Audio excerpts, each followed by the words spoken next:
Something Like Stories, Volume 2. Written by J. Bell. Narrated by Kevin R. Free at Brickshop Audio, Inc.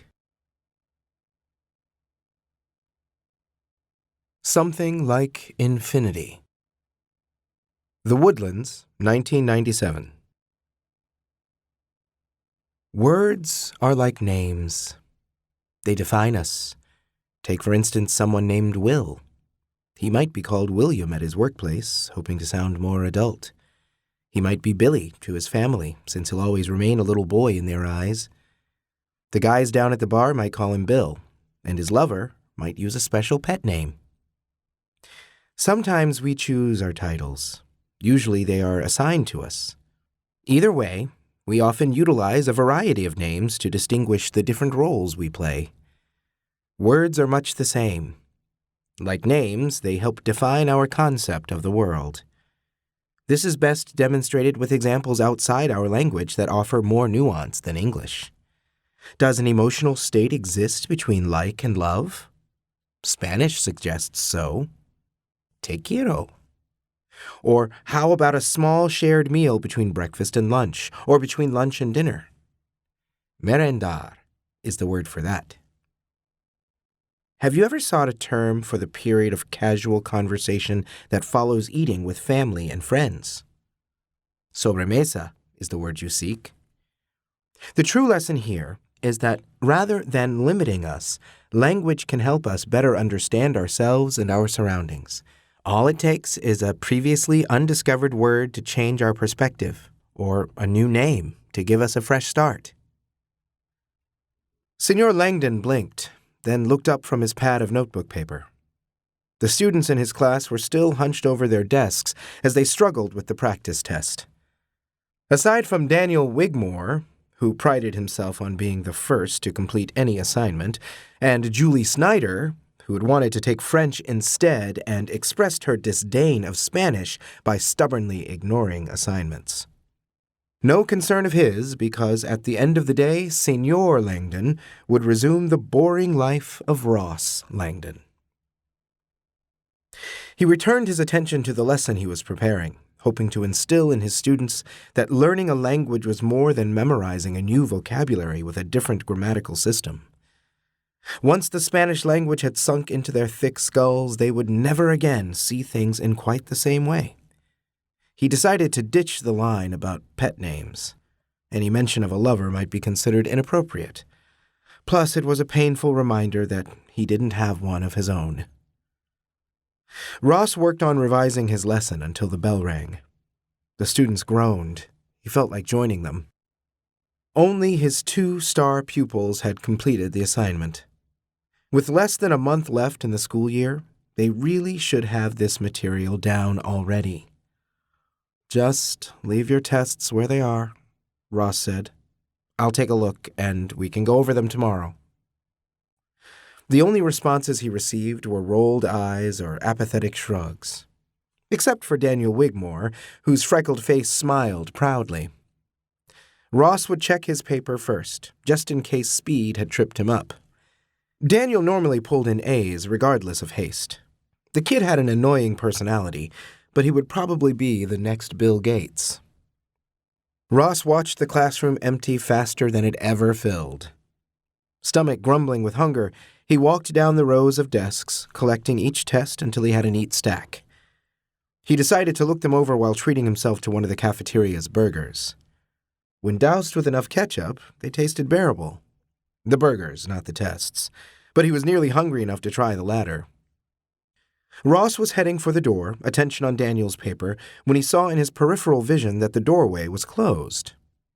Odd. He reached up while still searching for errors, intending to push the door open, but instead of chilly metal, his palm pressed against warm cotton. Ross glanced up in confusion, finding a man rather than a door, although the toned chest was nearly as firm. Then he noticed the police uniform and jerked away. His glasses slipped, cheeks already burning as he pushed them back up his nose. The police officer had barely moved. His dark eyes scanned Ross critically before one of the finely arched eyebrows rose.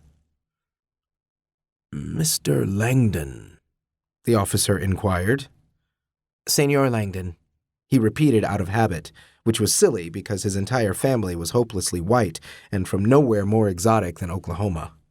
He only called himself Senor for this class. Senor Langdon, the officer amended, his pronunciation off. I'd like to ask you a few questions. Ross searched his memory for any criminal acts he might have committed, no matter how trivial. Parking tickets, littering, sampling a cherry tomato from the grocery store before buying them just to be sure they were sweet enough. He hadn't done any of those things lately, but it didn't take long to leap to another possibility. One of the students, or someone's parents, had discovered the truth. His big, dark secret. He was certain it would end his teaching career. I was just about to have lunch, he replied, hoping to avoid the inevitable. Maybe later? The officer didn't move, which was unfortunate because he was still blocking the only path to freedom. This won't take long. Ross nodded, accepting his fate. Okay. He gestured to his desk, realizing too late that the officer would have nowhere to sit. He moved behind it anyway to feel more secure and remained standing. The officer stood on the opposite side as they sized each other up. His dark hair was bleached on top, platinum blonde except where the roots had grown out, a stark contrast to the dark eyes. He could be of Hispanic heritage. Perhaps that might help establish camaraderie.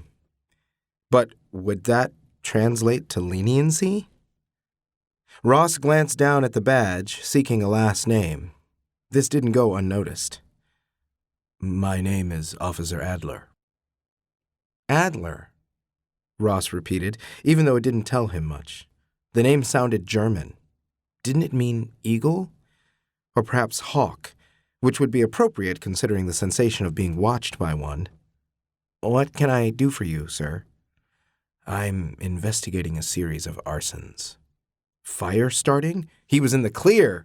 Oh, thank God. Now the officer really appeared suspicious, probably because Ross had practically swiped the back of his arm across his sweaty forehead and said, Phew, that was a close one. Are you feeling all right? Adler inquired. Low blood sugar, that's all. You were saying? The fires began last year, toward the end of summer. We now believe a student at this school could be responsible. Ross shook his head. If so, none of them have confided in me. I would have reported it. The reason I'm here, Adler continued, is because I had an encounter with the perpetrator recently. He shouted at me as he fled the scene. In Spanish. Oh, so you saw what he looked like. You should have come sooner when the students were still here. The night in question was dark, Adler said. I was unable to determine much except his age, and... He closed his eyes briefly, as if getting sidetracked. That's beside the point. I'm here because I need your help. I wrote down what the suspect shouted, or at least I tried to. He unbuttoned the chest pocket of his shirt and pulled out a folded piece of paper which he handed over.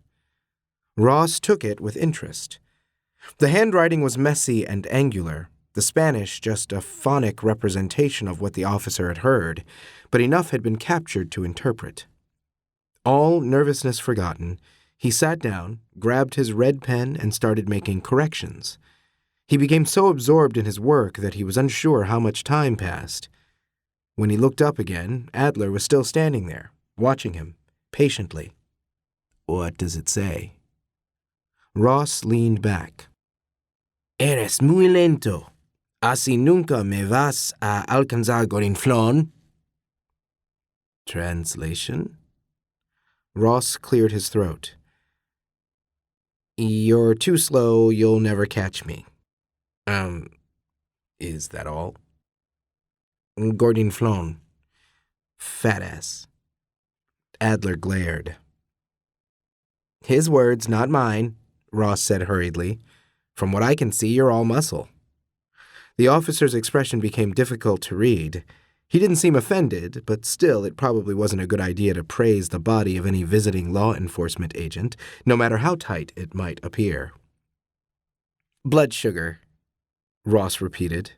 "I get lightheaded when hungry, sorry." Adler leaned over the desk, tapping the translated paper. "This sounds advanced." "It's not exactly complicated, but it is flawless. Then again, I could be inadvertently fixing mistakes that were spoken instead of correcting what you managed to write down." "Uh-huh. How many of your students are capable of saying something like that, even incorrectly? The guys in particular?" Ross shrugged. "A few. I don't know.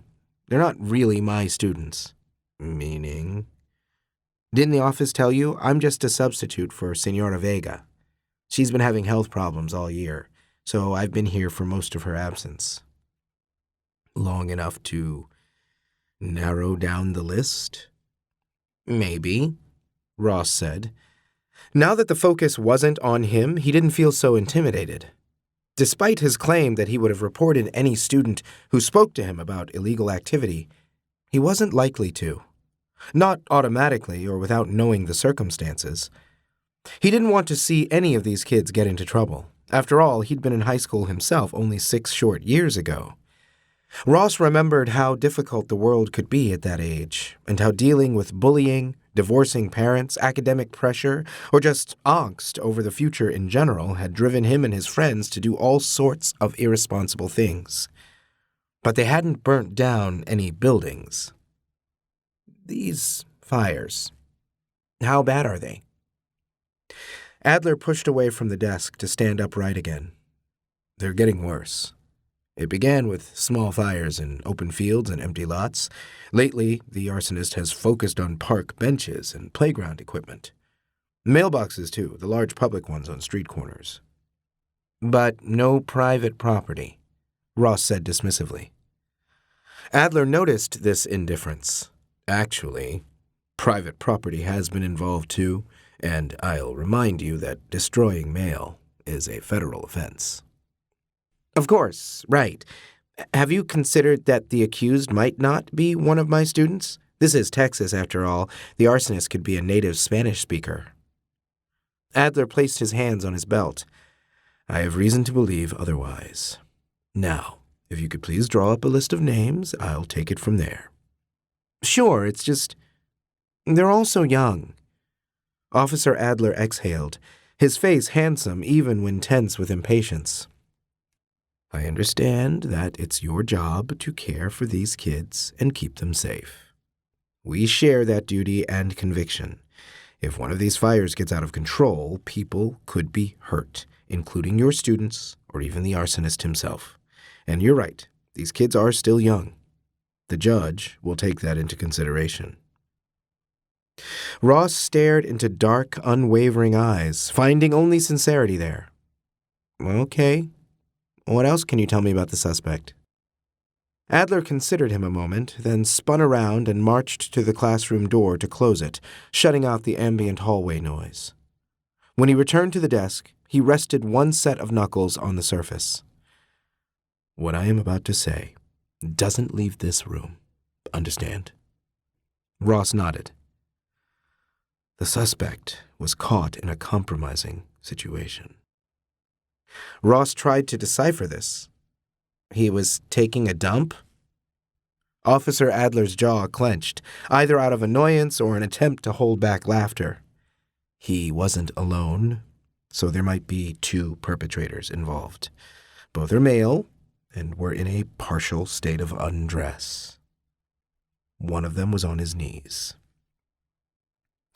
This time Ross made damn sure to maintain his poker face, because the conversation had ventured into dangerous territory again.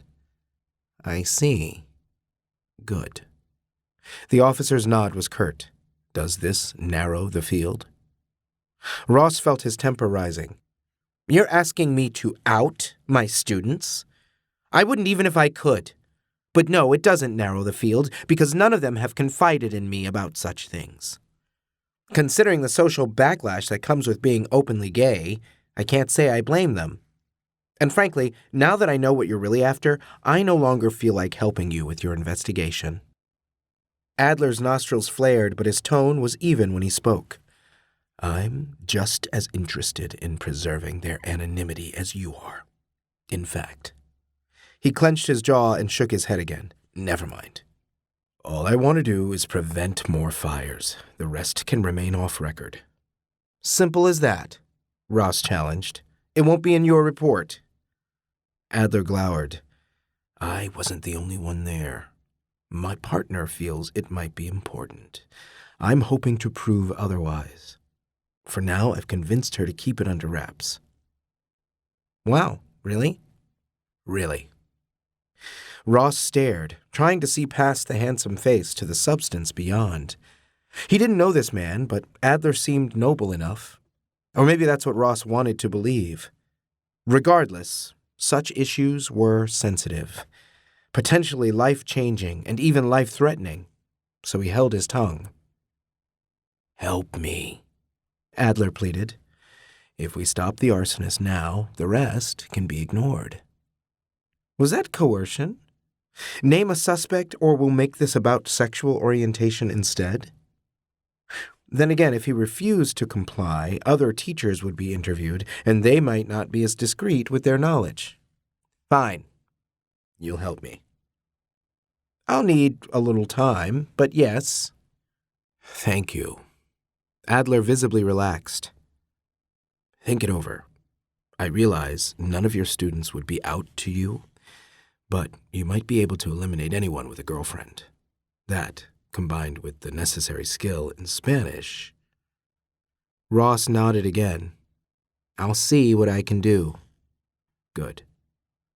Officer Adler pulled out a business card and was about to hand it over.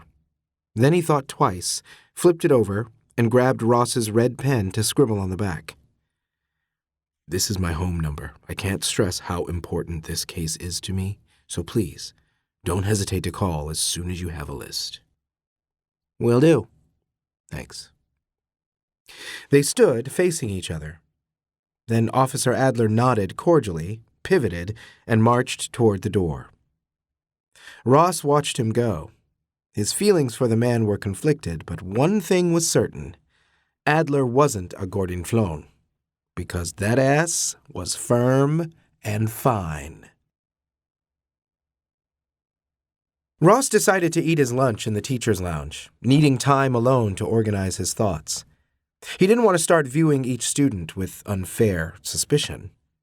The break room was mostly empty, just 3 other souls present, but 2 of them were venomous. Coach Reynolds had thinning red hair and a pug nose. His face often flushed when he complained about foreigners, liberals, or any other demographic he found offensive. Then there was Mrs. Jones, the journalism teacher. She was a waspish woman who chose her words more carefully, all of them cutting. Ross wavered in the doorway, experiencing a flashback to the 8th grade when his family first moved to Texas and lunch became a daily struggle to find an empty seat near a friendly face. Then he saw Ms. Hughes, the science teacher with a heavy build and acne scars across her cheeks. She was good company, so he sat down across from her. Mrs. Jones raised her eyebrows at this, probably because she often talked bad about Ms. Hughes behind her back. Or maybe she disapproved of him, a lowly substitute using the teacher's lounge. Ross ignored her and pulled out the sandwich he had packed in the morning, the one that made a cafeteria burger look scrumptious by comparison. He might have a gift for foreign languages, but he was no chef. "Care for some chips?" Ms. Hughes said, offering the bag she was snacking from. "Thank you, no," Ross replied, wishing the others would stop staring at him. Coach Reynolds was the first to look away. "As I was saying," he grumbled, "there should be a screening process. Proof of nationality. Most of these schools cram as many Mexicans on their soccer teams as possible just because they're good at the game. But if they weren't born in this country..." Mrs. Jones held up her hand, cutting off his rant, attention still on Ross. "Was that a police officer I saw entering your classroom?" Jesus, did she have spies everywhere? Few things seemed to escape her notice. He nodded, taking a handful of chips after all, and intending to stuff them into his mouth so he couldn't speak. "What did he want?" Mrs. Jones pressed. "He just needed something translated," Ross said, a cluster of Doritos about to plug his maw. "Anything of interest?" He sighed and set the chips on the same flattened paper bag where his sandwich rested. "Not really." A suspect yelled a few words at him that the officer didn't understand. "Lucky you," Ms. Hughes said cheerfully. "Sounds like something out of a TV show. The police needing to consult with us. I've always wanted that to happen. Surely it's just a matter of time before a global emergency strikes that only a science teacher can solve." Ross chuckled in appreciation. "Don't give up hope yet. What would you do if they asked you about the melting ice caps?" "Dry ice," Ms. Hughes responded. "Lots of it, dropped by helicopters at both global poles. I don't think it would help, but all that fog sure would look cool." Ross grinned. "Throw in some lasers and Pink Floyd's Dark Side of the Moon and you've got yourself a party." Mrs. Jones wasn't amused by this exchange. "You would think the police department would have their own resources," she said, "rather than needing to consult with a substitute." Ross shrugged. "I'm cheap labor." And an amateur detective, because he had his own case to solve. An idea occurred to him. Maybe the journalism teacher's nosiness could be used to his advantage.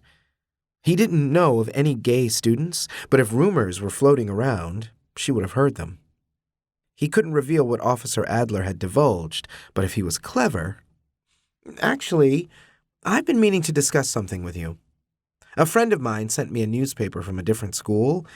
They have a large number of Mexican students, much like we do, and so they run additional articles in Spanish. Not only does that give them a sense of community, but it's good practice for the students learning the language." Mrs. Jones crossed her arms over her chest. "How am I supposed to edit a newspaper I can't even read?" "Well, you could always learn, or ask for my—" "Where exactly is this school located?" "New Mexico," Ross answered. Knowing the paper and not the idea would become the topic. "Santa Fe, to be precise." "Sounds awfully liberal to me," Coach Reynolds interjected. Ross nodded. "I suppose so. They certainly have more resources for students than we do, such as a gay-straight alliance that—" Coach Reynolds' face turned a darker shade of pink. "A what?" "It's for—" "I know what it's for," Coach Reynolds snarled. "Then there was no need to interrupt him," Miss Hughes pointed out. "I, for one, think it's a wonderful idea." Mrs. Jones sneered. "You would. We have no need for such things in this school." "There aren't any gay students enrolled here?" Ross asked innocently. "That's beside the point," Mrs. Jones said. She exchanged a look with Coach Reynolds. The older man smirked. "Bentley." "Who?" Ross asked with a dry mouth. "Ben Bentley," Mrs. Jones said, not bothering to address him directly. "I showed you the poem, didn't I?" "Yes." Coach Reynolds laughed without warmth. "I could have told you sooner from the limp-wristed way he throws a ball." Ms. Hughes slammed her palm against the table. "This conversation strikes me as highly inappropriate and tasteless." Mrs. Jones refused to be chastised. "It's hardly a secret." "Right," Coach Reynolds said. "The kid, what's it called? Fell out. Everyone knows." "Came out," Ms. Hughes corrected. "That must have taken tremendous courage." "It certainly didn't take smarts," the coach cackled. "He should have asked the Wizard of Oz for brains instead." "He deserves our respect," Ms. Hughes insisted, but no one backed her up, not even Ross, because he was too worried to take sides on this matter, lest he draw attention to himself. "So," Mrs. Jones said. She nodded in his direction, making him think he was busted. You feel the school paper should be written in Spanish, and that we need a gay support group for one solitary student. I think, Ross said, standing and abandoning his lunch, that this conversation has ventured into a direction I never intended. Funny how that always seems to happen among certain company, Ms. Hughes said. Ross couldn't bring himself to respond. He felt too guilty for not supporting her position, and too disgusted by the bigoted attitudes of the other teachers, so he turned and left the room. He was angry at himself, but what could he do? He loved teaching, loved it, and saying too much could cost him his job. Maybe he was being foolish. This was just a substitute position. Losing it wouldn't change much. But if he stayed quiet and finished the assignment without controversy, he could take the good reference and move to a different city, somewhere far away from the woodlands. Santa Fe held appeal because the paper he had mentioned was real. Not all schools were as backward as this one. Ross was putting as much distance as possible between himself and the teacher's lounge when he heard someone call his name. Ms. Hughes. She was struggling to keep up, her expression concerned. A moment, she puffed. Please? Sure, Ross said, feeling it was the least he could do. An apology was on his lips, but she spoke first. Is he in trouble? Sorry? Ben Bentley. With the visit from the police, I thought maybe. Whatever her fears were, they remained unspoken. I don't know, Ross admitted. He hadn't had time to consider the implications. Ben was gay, the right age, and a student in his Spanish class. That certainly raised suspicion, although Ben's language skills weren't that great, from what he could remember. What can you tell me about him? Don't bother checking with the office, she replied. You won't find anything. But you know something. Only that he has a good heart. And yes, it has led him into trouble before, but nothing too serious. I'm not like some of the other teachers here. I don't judge and I don't gossip, but I am invested in the lives of my students. What exactly was the officer asking about? Arson. Ms. Hughes shook her head instantly. No, it isn't Ben. You're probably right. Don't worry about it, please. If only that were a choice. Ross offered his hand before they parted. The decision was spontaneous, and in retrospect, a little odd, but he didn't often meet another teacher who cared so much. More than that, she seemed like a decent human being. She shook his hand, clearly still concerned, but he couldn't offer any further comfort. Then he continued down the hall, eyes on the scuffed floor as he silently cursed Officer Adler for dragging him into this mess. Senor Langdon was on edge, overseeing the same practice quiz he had given before lunch and the 2 periods that had followed. He didn't divide his attention between the class and a future lesson. Instead, he focused on each student, and as much as he hated it, made each a suspect in his mind. Ronnie Adams had a decent understanding of the Spanish language, taking the new words he learned and twisting them to make jokes. The guy sitting in one chair over, Craig Thompson, was his guaranteed laugh track. They were friends, that much was clear, but were they more? He started to picture them in a compromising situation before he felt uncomfortable and banished the image from his mind. Besides, he was fairly certain that Ronnie had a girlfriend, since he had made her the topic of a presentation once. He crossed them both off his mental list and continued to scan the room. At least he didn't need to consider the girls. His eyes settled briefly on Mike Simmons, who was seriously overweight and unlikely to outrun anyone. He looked at and dismissed George Rohrer, who could write Spanish, but was too bashful to speak it. Then there was Tim Wyman, who wasn't struggling with the quiz so much as working methodically. Deliberately slow, like someone who knew all the answers but didn't want to let on. His grades in this class were nearly perfect. If Ross recalled correctly, And Tim was certainly athletic enough to outrun someone like Adler, despite the officer's toned muscles, broad chest, and narrow hips. Ross started to imagine a different sort of compromising situation, one that involved handcuffs in the teacher's lounge. He snapped out of it when he saw Tim glance at the clock. Class was almost over, and Tim must have realized this because he breezed through the rest of the test. He moved from question to question, answering each like it was basic arithmetic. No doubt about it, he had been holding back. Ross casually flipped open the grade book and noticed the consistently high scores next to Tim's name. Funny, since he rarely raised his hand to volunteer an answer or ask a question. As understanding as Ross tried to be, he couldn't let such things slide.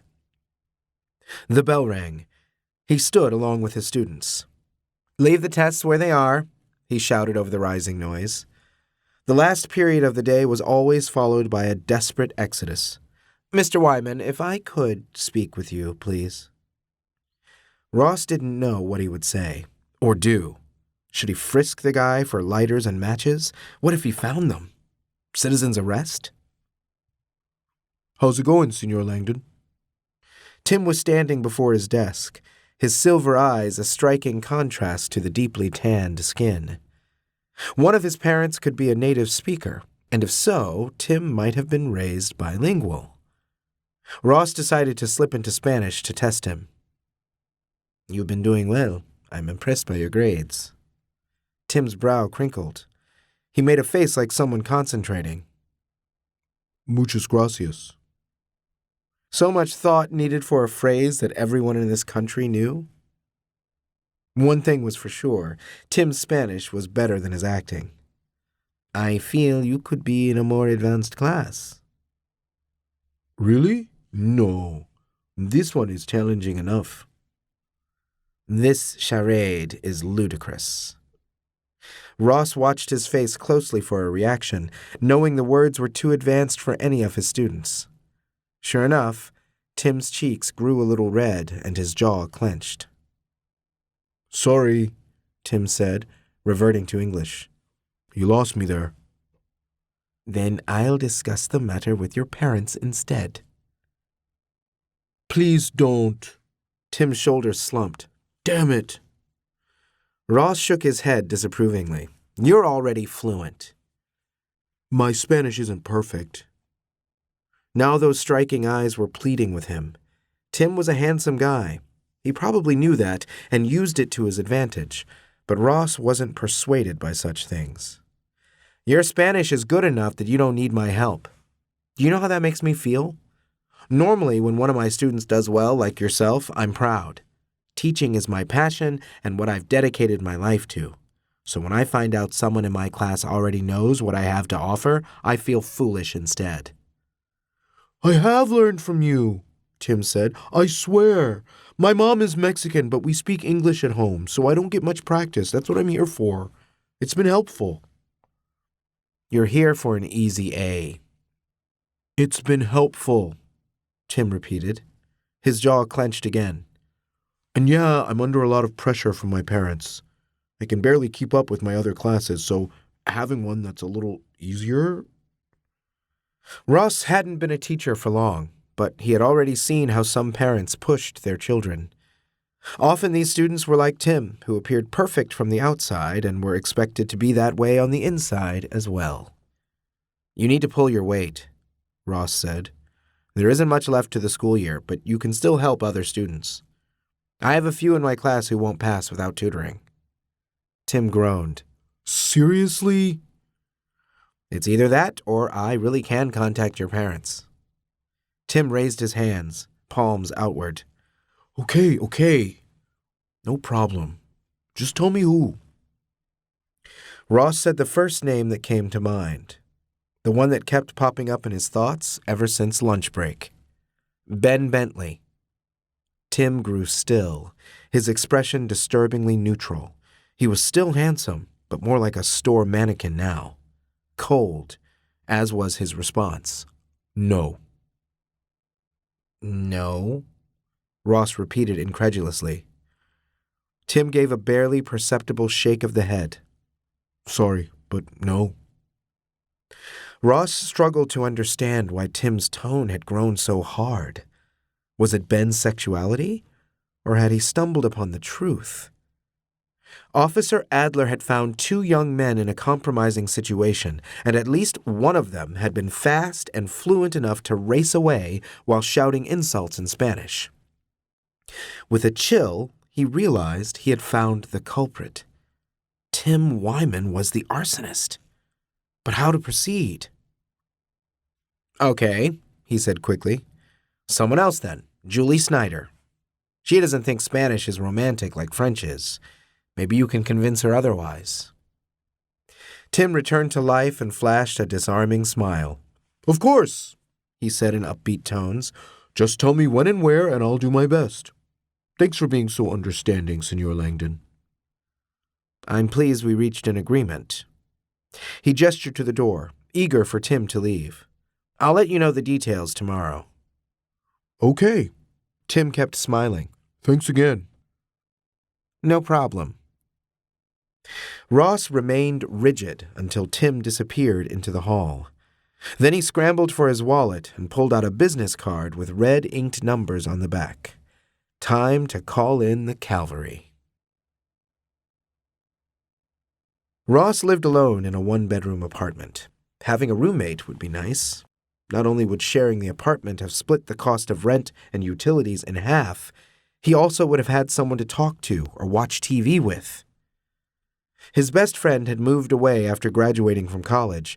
His other friends already had living arrangements, and advertising for a roommate, a stranger, would make his secret harder to maintain. Ross was out to family and friends, but they knew to be discreet because of his occupation. Not that he was completely alone. He had pets. His landlord didn't allow much when it came to animals. Nothing with fur, just feathers or fins. Ross had opted for fish. He stood in front of their tank. Marie and Pierre were black skirt tetras, and feeding them always took top priority. When in a silly mood, Ross would give a Mr. Rogers-inspired speech while doing so. "Welcome, neighbor. So nice to have you. Doesn't it feel nice to do good things for others?" Tonight he skipped the speech and hurried to feed his fish so he could stand in his narrow kitchen next to the phone. Then he took out Officer Adler's card again to stare at the phone number on the flip side. All he needed to do was call. He had the perfect excuse. Something held him back regardless. He laughed when he realized what. His appearance. As ridiculous as it sounded, he wanted to make sure his hair looked okay. Ross set down the card and went into the bathroom. First he polished his black-framed glasses. Once they were back on his nose, he made sure his thick chestnut-brown hair was swept back, just how he liked it. Ross patted his stomach, pleased that he had given up eating instant pasta a few months back. No need to diet at the moment. After brushing his teeth, he smiled at himself, pretending he was facing a hunky police officer instead. Before his nerves could get the best of him again, he hurried back to the kitchen. He punched each numbered key carefully. Then he held the phone to his ear and the breath in his lungs. "Richard," a voice grunted. "Huh?" Ross replied. "Sorry, I must have the wrong—" He remembered the full name on the other side of the card. "Officer Adler?" "Speaking," the voice replied. "Hi, this is Senor Langdon, from school. The high one. School, that is. High school. Going great so far." The voice on the other end sounded receptive enough. "I didn't expect you to call so soon. Do you have the list ready?" "Not exactly. I might have something better." "You know who the arsonist is?" Ross hesitated, twirling a finger around the phone's cord. "I had an interesting conversation, let's put it that way." The unmistakable sound of a pen clicking preceded the response. "Go ahead. What's his name?" "It's just a theory," Ross said. "I'm not sure I'm comfortable naming anyone." "The details of the conversation, then," Adler replied, sounding less patient. "What will you do, arrest him?" Arrest who? You haven't told me anything. I'm just trying to understand how the process works. He heard a sigh but pressed on. Listen, can we meet somewhere? I'd feel better if we did this face to face. Uh-huh, Adler replied. I can come over there, or we can meet at McDonald's, up to you. I'm not a big fan of the Golden Arches. I only suggested it as a public place. We can do Jack in the Box, Whataburger, or whatever you like. Chinese? Ross suggested. The line was quiet a moment. You want to eat together? I thought you only wanted to meet. Might as well do so over dinner. Or do you have plans? No, Adler said, still sounding uncertain. The pen could be heard clicking over and over again. All right, name the spot. Ross did so, heart pounding as he gave directions. I think I know the area. Good, Ross said. See you in about an hour? Sure, see you then. The line went dead. Was it sad to be excited about a dinner that clearly wasn't a date? In the end, Ross decided he didn't care.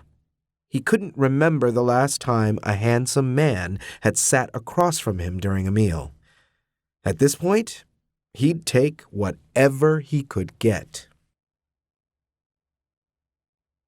Ross arrived at the Chinese restaurant wearing a comfortable t-shirt and a worn pair of jeans. The place offered an affordable buffet and attracted mostly college students, so no need to dress up. Besides, he didn't want to appear as desperate as he felt. He regretted this decision when Officer Adler showed up wearing a dress shirt, tight jeans, and freshly styled hair. Or maybe he always looked that way when off duty. Some guys were more attractive when in uniform, but Richard did just fine without it, too. Ross stood up from the table and offered his hand. Thank you for meeting me like this, Officer Adler. Richard, Adler responded, shaking his hand. I'm off duty, and it's going to seem weird if people overhear you say officer to someone in plain clothes. They'll think I'm undercover. Ross imagined him under his covers and tittered nervously. That makes sense. I already told the waitress we both want the buffet. Is that okay? Richard shrugged. Sure. They walked to the buffet together and stood side by side as they loaded up their plates. Ross snuck a few glances at him. Officer Adler was gone. For now, at least.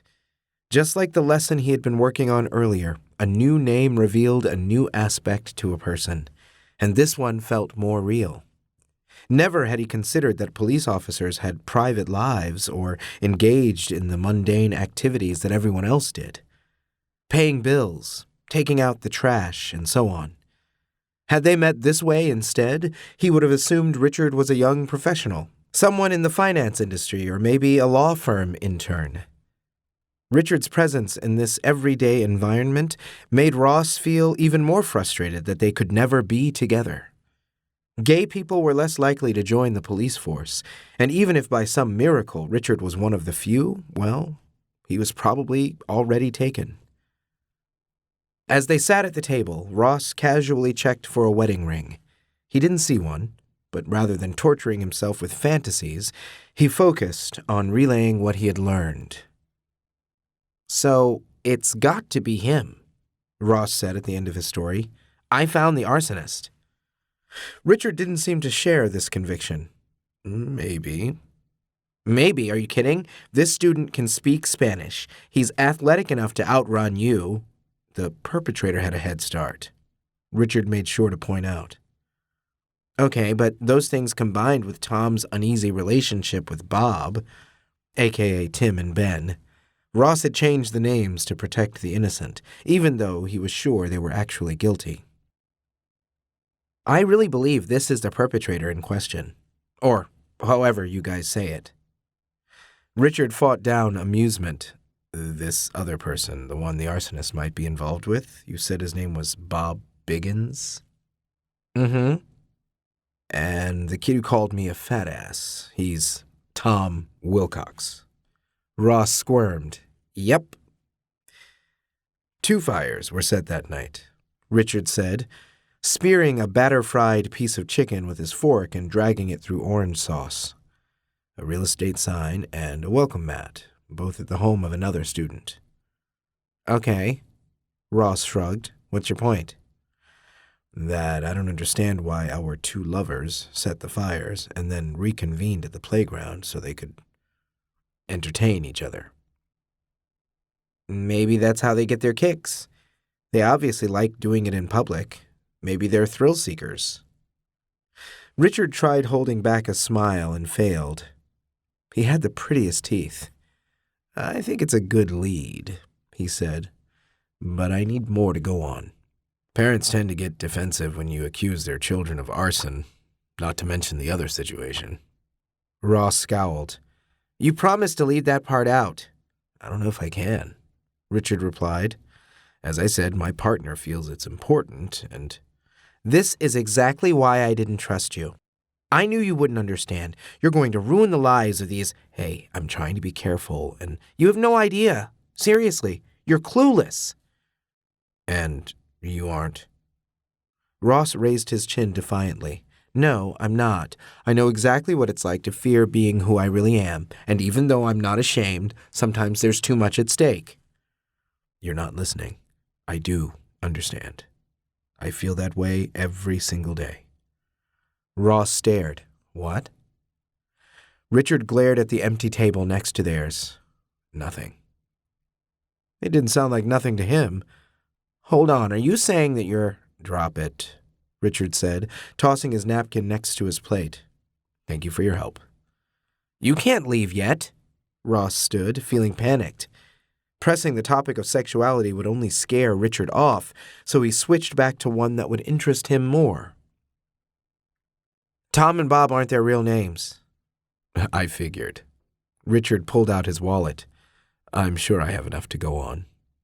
Please, Ross tried. I'm sorry, I just get defensive because they're my students. Most of them yawn through my classes, and I get treated like a second-class citizen by other teachers, but I don't care.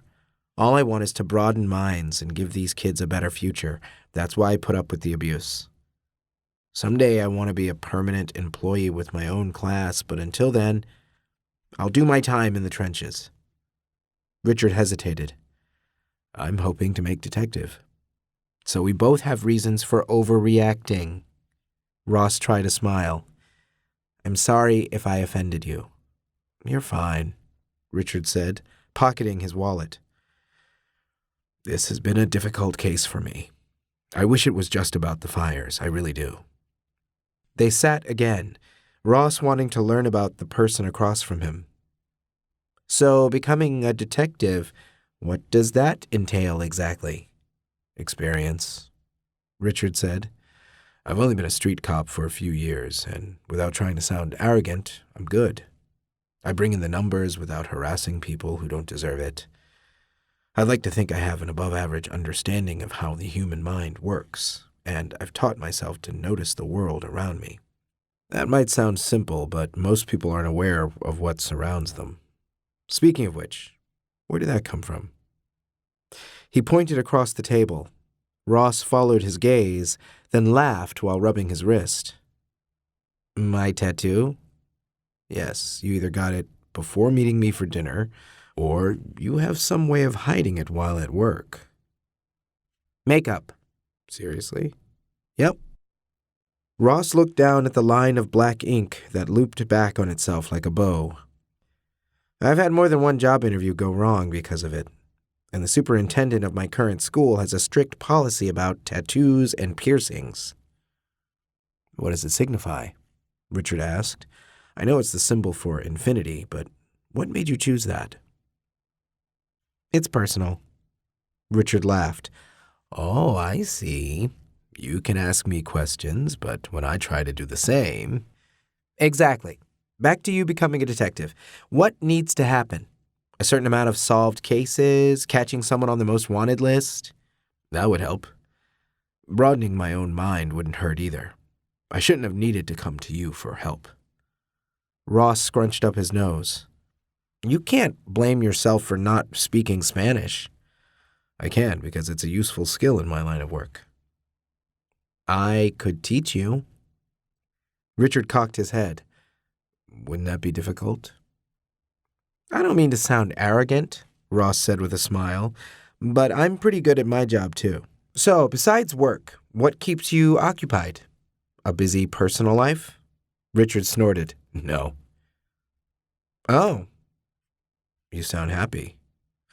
Only because it sometimes feels like I'm the only single guy my age. If that's the kind of personal life you mean, then yeah, I'm single, but it's by choice. I do perfectly fine with the ladies. Right now I'm focusing on my career. Oh. Now you sound disappointed.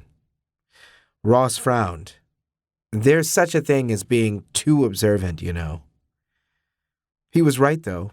Ross did feel disappointed. He didn't want to hear about Richard's luck with women. Just this once, he wished that he could meet someone who was intelligent, handsome, kind, and gay. Okay, maybe that was a tall order, but he had tried to keep himself in check this time. It was only because Richard had hinted earlier. Actually, Ross was no longer sure what that was about, and he intended to keep digging until he found out. So, when you're not chasing bad guys, what do you do for fun? I like movies. About chasing bad guys. I should have known. Richard smiled, and others too. Comedies, thrillers, musicals. Ross raised an eyebrow. Musicals, really? Richard's face turned red. What's wrong with that? Nothing, really. Ross was tired of beating around the bush. It's just that you're going out of your way to keep sexual orientation out of your investigation. That level of sympathy is unusual. Is it? Yes, but only for a straight man. You said earlier that you understand what it's like to be closeted, so I'm guessing you have a gay brother or sister, unless you yourself are gay. Richard stared at him evenly. You're very observant. Ross grinned. Maybe I'll make detective someday. You also leap to conclusions. Richard lowered his voice. I'm not gay, but I did have an experience once. An experience? He nodded. When I was younger. No one found out, but I can imagine what might have happened if they did. That's why I'm able to sympathize. Richard had been open with him, so it only seemed fair to do the same. Just so you know, Richard spoke before he could finish. I wouldn't be a good detective if I hadn't figured you out already. Am I that obvious? Richard shook his head. No. Ross sighed. Even if I was, I wish it didn't matter. Same here. Like I said before, I'll try to keep my partner focused on the arson. So what's next? Ross asked, keeping the question intentionally vague. Gay or not, he liked spending time with this man. Now that they were done eating, he wouldn't mind watching a movie together. Even what about chasing bad guys? Richard's mind was still on business, though. You need to find out what you can about both boys. Talk to... what was his name? Ben, Ross said, deciding to trust him at last. Ben Bentley. Richard nodded. Talk to him and see what sort of impression you get. Maybe get both guys in the same room together and see if there's a reaction. It could be that Tim doesn't like Ben because he's gay. Ross shook his head. I don't think so. If he had made a face or said something homophobic, that would have been more natural. The way he went so still felt like a practiced response. You speak from experience? Yes, Ross admitted. I do. Richard studied him and nodded. Definitely get them together, but make it look like an accident. What am I looking for exactly? Facts, Richard replied. That might sound simple, but believe me, people will do anything in their power to hide the truth. Our job is to find it again. As he stood and returned to the buffet for another serving, Ross tried to decide which interested him most, the amorous arsonists or the open-minded officer. Ross was in full detective mode, starting first thing in the morning. Ms. Hughes had said something the other day that struck him as odd. She had insisted he shouldn't contact the front office about Ben, and despite having had no intention of doing so, now he felt he should. Carefully. Most teachers didn't stroll into the office and demand to know dirt on a specific student. If a record of disciplinary action existed, normally he would have to go through the principal to get it. Lucky for him, the secretary was a hopeless gossip, and few things made her happier than someone asking a juicy question. "So," Ross said after making the prerequisite small talk with her, "I've got this kid in third period, Ben Bentley." "Ooh, him." Jessica leaned across the desk, her voice already a conspiring whisper. "You know he's light in the loafers, right?" "I don't think I've ever seen him ever wear loafers," Ross said, smiling to show he was only kidding. "Is he trouble? Anything I should be concerned about? You know how we substitutes get the worst side of students." "Just don't leave your classroom unlocked," Jessica said, widening her eyes meaningfully. "I don't follow. Did he steal something?" "No." She looked behind her to make sure the hallway to the principal's office was still empty. When she spoke again, her voice was so quiet he could barely hear her. "Bentley trashed the journalism room. He knocked over furniture, tore up photos in the dark room, and then took a fire extinguisher to it all." A fire extinguisher? An ironic tool for an arsonist to use, but it did match the theme, sort of. Why? What was his reason? "No idea, but old Mrs. Jones nearly died of a heart attack." Jessica covered her mouth to hold back laughter. Ross felt like joining her.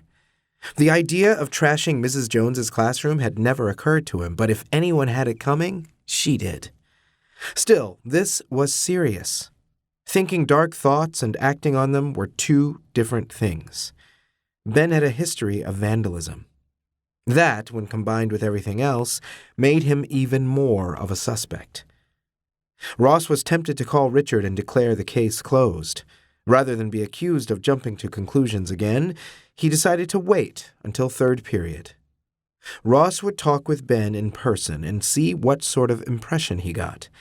And he would set a small trap. "Could you do me a favor?" he said to Jessica. "I need to get a message to one of my students, Tim Wyman. Could you ask him to meet me in my classroom during lunch break? He promised to help tutor another student of mine." Tim would be passing on information, all right, but Ross would be the one taking notes, watching as Ben and Tim came face to face, partners in crime, exposed at last.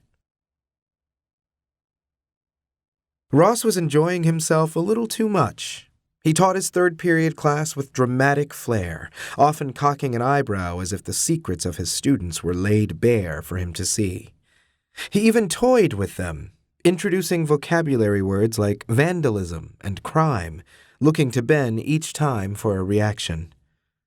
All this revealed was just how little he paid attention.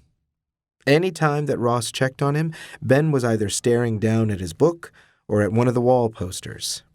In particular, the one that used a painter's palette to teach the Spanish words for colors, which for whatever reason caused him to sigh despondently, and in at least one instance, to glare. Strange kid. When the bell rang, Ross was prepared. "Okay, class, don't forget your assignment for tomorrow. Act out a scene with your partner, 5 lines of dialogue each. Be creative and have fun. Ben, if I could see you for a moment." The irritated expression remained. "Fine." Fine? Substitute teachers were used to a lack of respect, but so far he hadn't had trouble with Ben. Ross closed the classroom door, giving them privacy, and then turned. Ben stood in front of the desk, arms crossed over his chest. Rather than place himself behind it, Ross sat on the desk, angling himself to face Ben in what he hoped was a more personable approach. "I'm concerned about your grades. Ben shrugged. I find it difficult to concentrate in this class. Any particular reason? Yes. Ross waited for a more in-depth explanation, but it didn't come. Ben stood his ground, brow knotted in open aggression. Where was the good heart Ms. Hughes had praised? Is there anything I can do to help? He tried. Is Senora Vega ever coming back? The spiteful tone left no room for interpretation. I see. You feel my teaching is the issue. You're the problem, Ben said, clenching his jaw. Then he shook his head and kept his gaze down. Never mind. Sorry. I'll try to get my grades up. You'll have to work hard. The school year's almost over. Ross decided grades didn't matter right now. If you don't mind me asking, what exactly did I do wrong? Ben raised his head. He was a nice-looking kid with soft, dark blonde hair and brown eyes that normally didn't appear so furious. You really want to know? Of course. One of the first times you subbed, someone asked you how to say faggot in Spanish.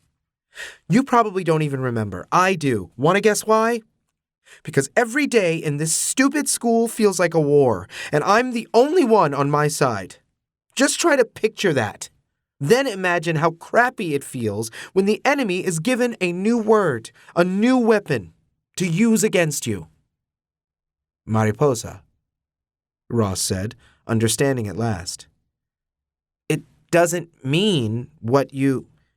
It means butterfly, I know.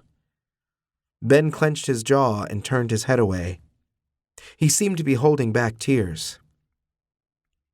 I'm sorry, Ross said. I always get questions like that. Cuss words are the first thing anyone wants to learn in a new language. I decided a long time ago to always give an answer, but a harmless one. When people ask me how to say shit, I teach them how to say manure. If it's bitch they want to know, I teach them perra, a female dog. I choose harmless words so these students at least learn something, just not what they wanted. I didn't expect those words to be used to hurt anyone, including you. Well, they did, Ben said, looking defiant again. And right now, it's the last word I ever want to hear. I'm terribly sorry, Ross said, feeling guilty. And I understand where you're coming from. Do you? Ben challenged. In a different world, a liberal East or West Coast school, perhaps, Ross would have confided in him.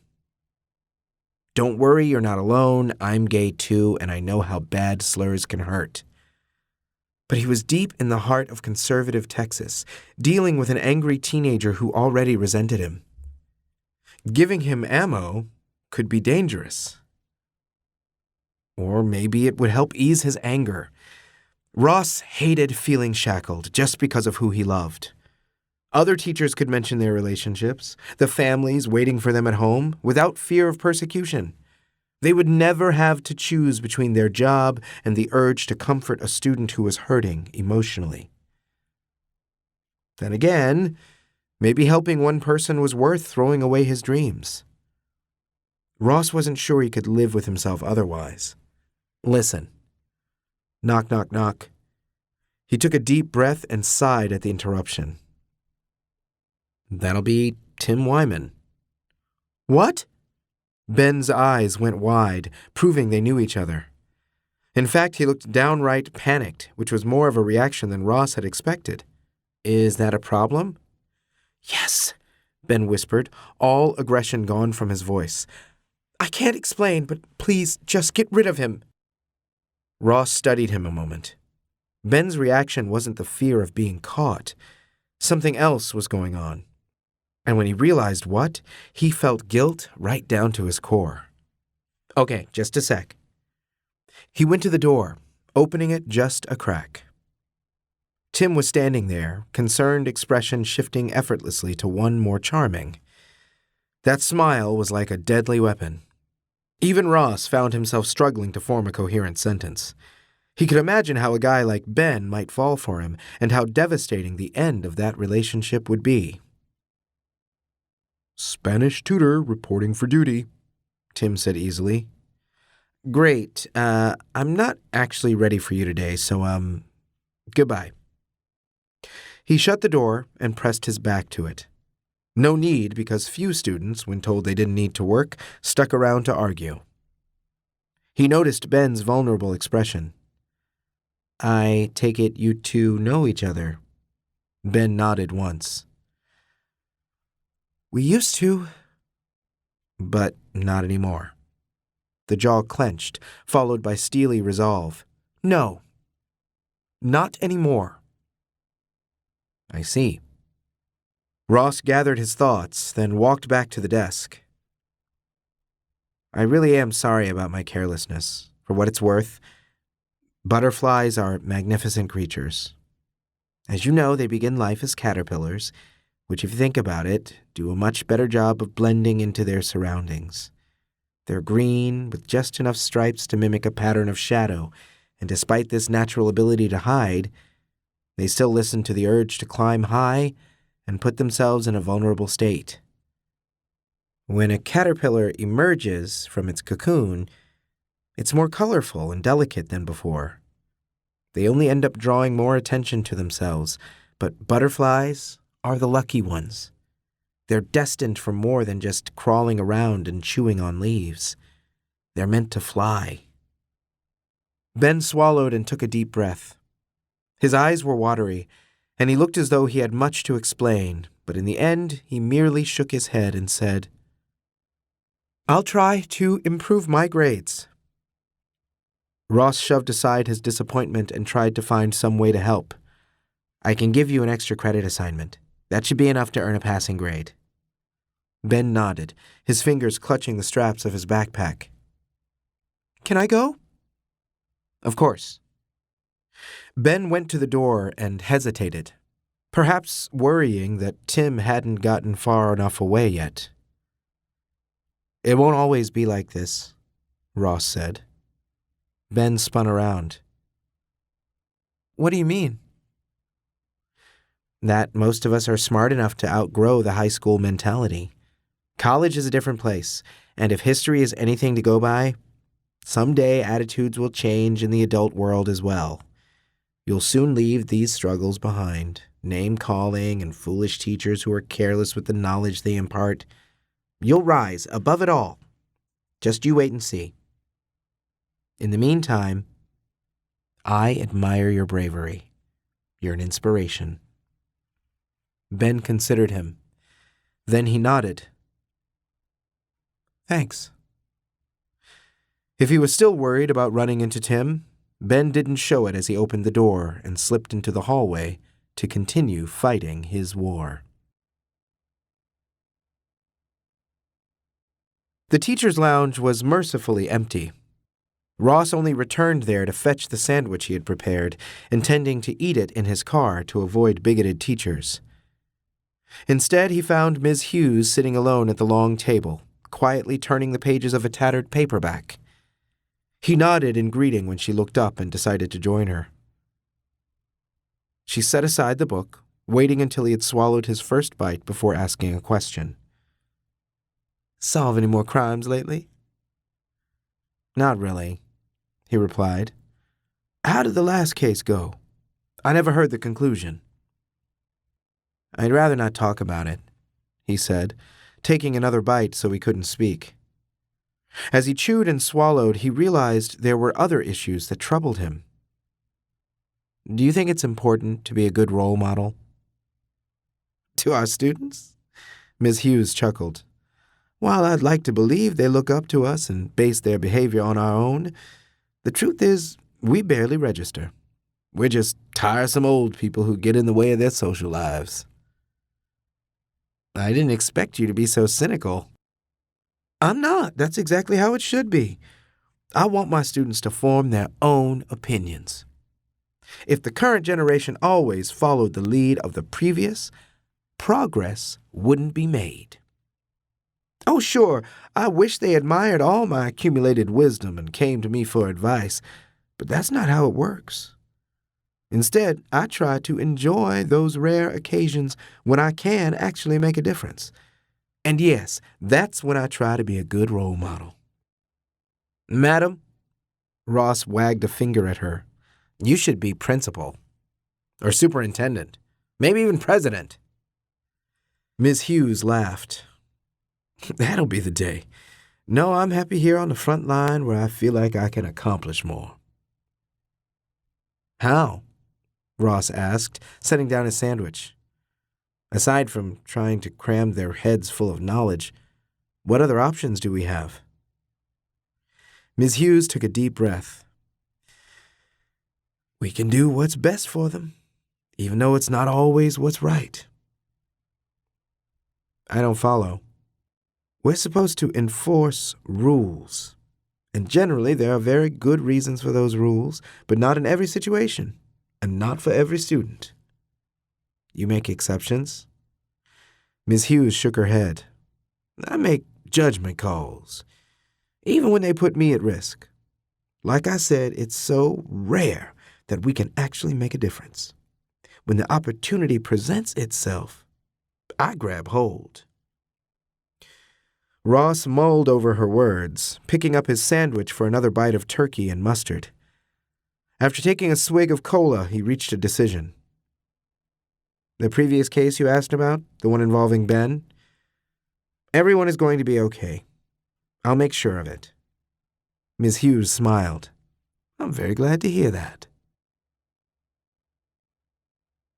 Carpet vacuumed, toilet scrubbed, and kitchen counters wiped. Even hors d'oeuvres had been prepared, if Ritz crackers topped by slices of cheese and ham could even be called that. Still, it was safer than attempting to cook a real meal. A full belly also meant it was harder to get a buzz, and he needed Richard Adler to be a little drunk tonight. That would, in theory, make him more agreeable to suggestion. Ross tried to ignore the nervousness building in his stomach as he walked the apartment, performing one final inspection. He was considering pouring himself a drink to get a head start when he heard a knock on the door. He hurried to the living room and opened it, finding a police officer there in full uniform. Richard looked him up and down. Then his eyes moved to the scented candle burning on the coffee table and the small plate of crackers next to it. You wanted to see me? Are you on duty? Ross asked, failing to hide his concern. I just finished my shift. You said you had important information for me that apparently couldn't be shared over the phone. Again. I do have a flair for the dramatic. Ross stepped aside. Come in. He waited until Richard had passed him before checking out the slope of his shoulders and the curve of his butt. Ross loved the uniform a little too much. Please, sit down. Would you like a drink? He moved to the kitchen instead of waiting for an answer, hurriedly pouring 2 glasses of white wine. When he returned, Richard was standing next to the fish tank and tapping on the glass. Don't do that, please, Ross said, moving to join him. I don't think they like it. Normally I wouldn't. When's the last time you checked on them? When I got home, Ross answered defensively. He had made sure the tank was clean when preparing for the evening. He looked at the aquarium to see what he had missed, and his heart sank. There, on the water's surface, a sideways fish no longer moved. Are you kidding me? Ross moaned. Oh. Richard cleared his throat. I'm sorry. You must have been very attached to it. Not really, Ross said, but his heart still felt heavy. I don't even know if that's Marie or Pierre. They're French?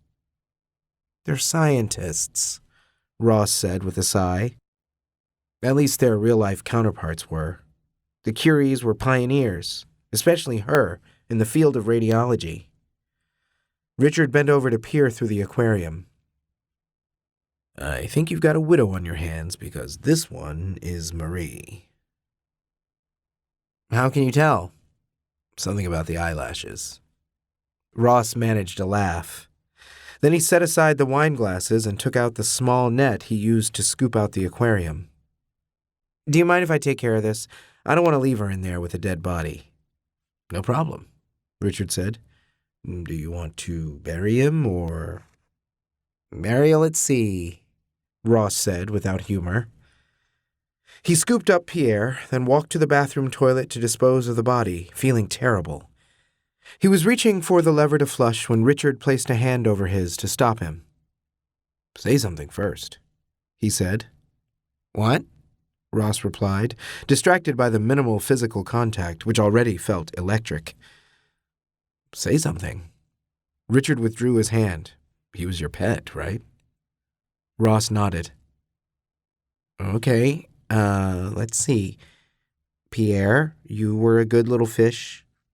I tried to make you happy, even though you probably would have liked a bigger tank. Or your freedom. I'll make sure Marie isn't lonely. She's still got me, I promise. Just two old spinsters with no one but each other for company. He looked up sharply, wishing he hadn't spoken so openly, but Richard wasn't laughing. Instead, he nodded in approval. Is it easier if I do it? No, Ross said. I'd better. Like you said, he was my pet. The toilet flushed, the little black fish disappearing in a swirl of water. Richard patted him on the back. Let's see about that drink. They returned to the living room and picked up their glasses. To Pierre, Richard said. To Pierre, Ross repeated, his heart filling with both sorrow and affection. He didn't know which feeling he wanted to focus on, so he settled on filling his stomach with wine instead. Richard did too, taking in the details of the room. You live alone? Yep, Ross said, trying to sound upbeat. He didn't want to ruin the evening. He could sort out his feelings later. Make yourself at home. He led by example, sitting on the couch and curling up his legs. When Richard sat on the opposite end of the couch, Ross angled his body toward him. Is that a real gun? It's definitely not a theater prop. Does that make you uncomfortable? I don't know, Ross admitted, raising his glass again, mostly to keep his guest drinking. He hadn't been this desperate to get another guy drunk since sophomore year of high school when a cute new guy had joined the debate team. Nothing happened then except them both getting sick, but he had tried. His motivation tonight was nobler. So, tell me about your day. There's not much to report. Wrote some tickets for the usual things. Had a domestic violence call from a man who locked himself in his car because his wife caught him cheating. She was taking a golf club to the windshield when we got there. Serves him right, Ross said. What else? An emergency call that turned out to be a prank from two kids skipping school. Not the smartest move. Speaking of misbehaving students. Have a cracker, Ross said, reaching for the plate and holding it out. Thanks. Richard took one but didn't eat. Listen, is this a social call or a... Just a prank. I thought it would be nice to talk. That's all. And I thought you had information. I do, but it can wait. What do you think of the wine? Richard took another gulp, nodding appreciatively. It's nice. Ross did the same, the first hint of warmth spreading through him. Can I ask you a question? What did you mean the other night when you said you had an experience? That's very personal, Richard replied. Ross shrugged. I don't mind getting personal. Fine. A story for a story. Tell me about your tattoo. Ross took another sip and set the glass on the table. Then he moved closer so a cushion no longer separated them. He held out his arm, wrist up. Look closely. Richard set aside both drink and cracker, then bent over to peer at the tattoo. What am I supposed to be seeing? Notice the scar? Richard gently took his wrist and held it closer to his face. I think so. Wait, is this? I was 15 years old, Ross explained. I had figured out that I'm gay, which honestly felt like one more problem added to the pile. I didn't have the best relationship with my dad, I was getting picked on at school, and I was pretty sure God hated me. Teenage Ross was a mess. Solving my problems seemed impossible, so I decided to escape them. Richard's head shot up, expression sympathetic. I'm sorry. It's fine. After I made the first cut and blood poured out, I quickly realized that I didn't want to die. First of all, the cut hurt like hell, so I wasn't about to do the same thing to the other wrist. Secondly, if all those jerks in my life hated me, the last thing I wanted was to let them win. I went from sad to angry in the blink of an eye. Or the cut of a blade, I suppose. I put a shirt over the cut and had my mom drive me to the emergency room. She was so upset that we nearly ended up dying in a car wreck instead. That would have been ironic, huh? Richard's brow furrowed, the hand holding his wrist tightening. How can you joke about this? Because, as crazy as it sounds, my suicide attempt was empowering. For me, it was a turning point. Yeah, it was one of the darkest moments of my life, but it was also when I finally decided to fight back. That's what the tattoo is about. Infinity. I'll never give up. I'll never turn my back on life again. I'll always keep trying, keep feeling, keep loving, all of it. While I'm still alive, I'm going to give it everything I've got. That's very brave, Richard said, tracing his thumb across the scar. I don't always live up to the promise, Ross said. He reached out and moved Richard's thumb along the line of black ink instead. I try my best, though. That's all any of us can do. He was enjoying the physical contact and didn't want it to end. Richard felt differently. He let go of Ross's wrist, reached for his drink, and drained the glass. Refill? Ross offered. Yeah, please. Ross stood and went to the kitchen, bringing the bottle back with him. He topped off his own glass and refilled Richard's before taking a seat on the far end of the couch again, not wanting to crowd his guest and make him uncomfortable. That's my story. Let's hear yours. Richard groaned. It's embarrassing. Ask me anything else. Ross shook his head. Embarrassing stories are my favorite kind. Come on. I poured my heart out to you. Tell me about this experience you had. Richard's eyes were shining as he took another swig for courage. Fine. I was in college and working toward my associate's degree. While at a Halloween party, I met this guy. Let's call him Tarzan, since that's how he was dressed that night. All he wore was what are they called? A loincloth. Keep in mind that his muscles were in plain view. I couldn't stop staring. You're attracted to guys? Richard shrugged. At the time, I was just envious. I wanted my body to look like his, so I struck up a conversation, trying to learn his routine or whatever. Soon the guy suggests we work out together. Awesome. The next week I meet him at the gym, and it turned into a regular thing. We never really talked much, which bothered me because I like to talk. But Tarzan never gave me anything to work with. So one day I'm standing there spotting him. He's doing bench presses wearing nothing but a tiny pair of shorts. I'm bored out of my mind, and when that happens... What? Did you get a boner? Richard nodded. It just happened. I'm staring at all this pumped-up muscle, and before I know it, one of my own is getting pumped up as well. His head isn't far from my crotch, and the athletic shorts I'm wearing are totally tempting at this point. Ross laughed. What happened? Forget spotting. I ran for the bathroom. The humiliation was enough to get things under control. Even worse was having to face him again. I had to, though. He was my ride.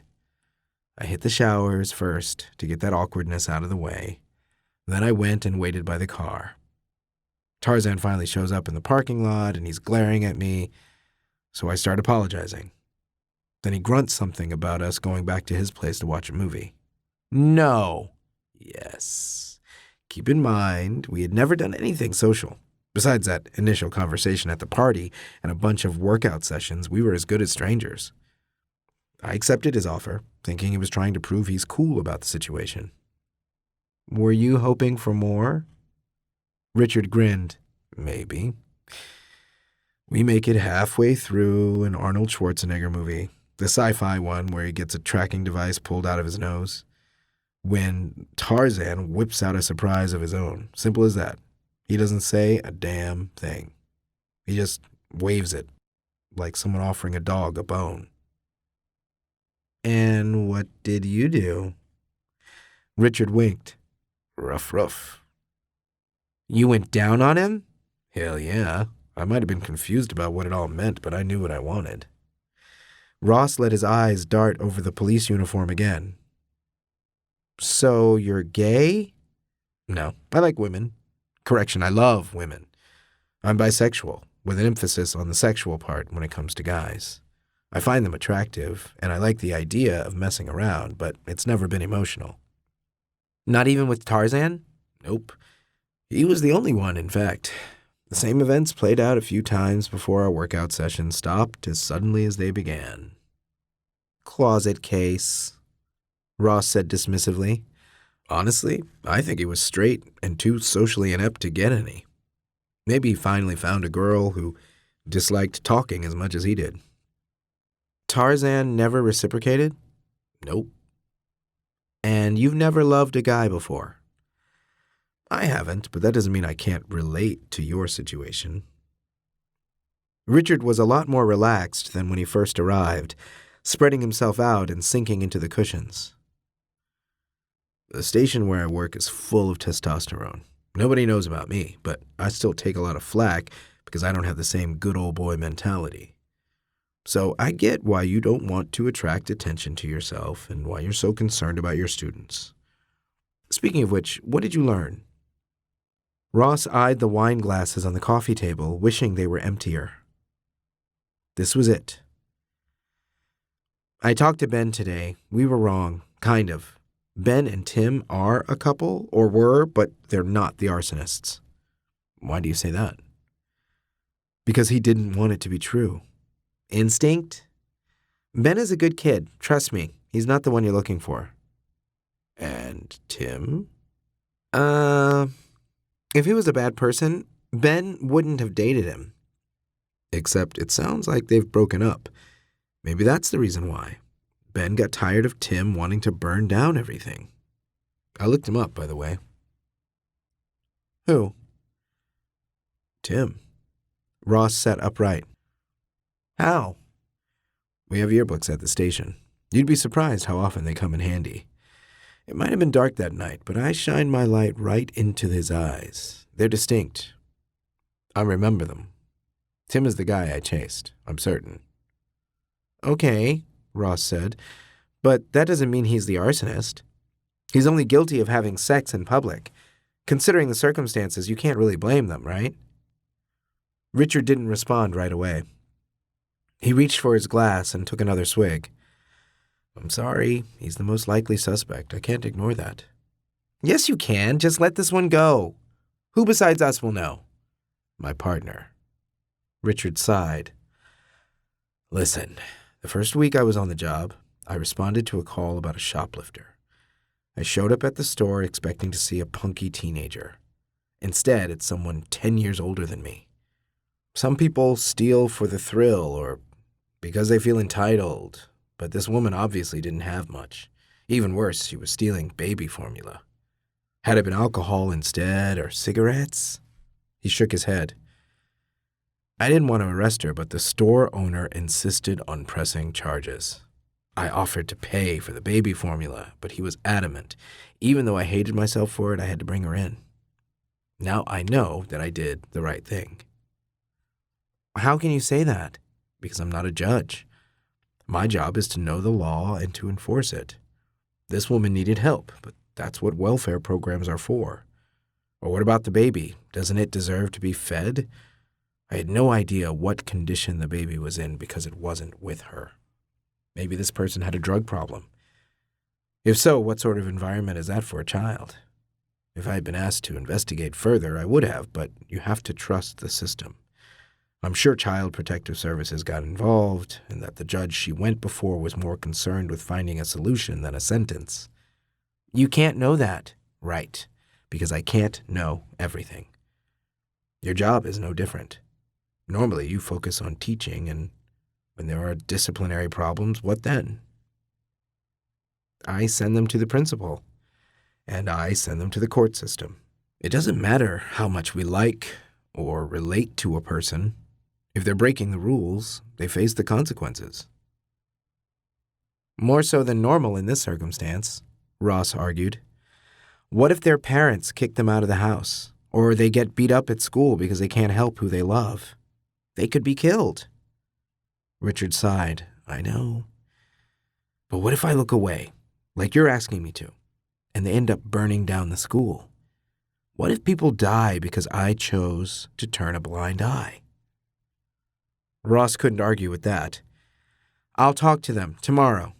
I'll tell Tim especially that I know about the fires, and that if I hear about one more being set, I'll have no choice but to alert the authorities. Richard shook his head. You could be putting yourself in danger. That's my choice to make. Besides, I've got a big, strong police officer looking out for me. Richard managed a smile, but not much of one. I don't like this. Just give me one more day. Let me talk to them. We'll see how they react and take it from there, okay? Great. He picked up the bottle. More wine? Richard laughed. It's a good thing my judgment is impaired. Otherwise, I would never agree to such a stupid scheme. That was the plan, Ross said, filling their glasses. I want to hear from you right after you talk to them. Call me. I won't wait for another dinner or whatever. I thought you liked spending time with me. I do, Richard said, a little too much. It's not the wine that made me agree. No, not at all. I've got a strong tolerance. Oh. Ross couldn't say the same. He didn't indulge often. There were too many alcoholics in his family, so he tried to drink sparingly. Right now, his head was buzzing, enough that he didn't think twice about what he asked next. Can I see your gun? Absolutely not. Richard noticed the shameless grin that accompanied this question. Wait, you mean, yep? Still concerned it's fake? Only one way to prove otherwise.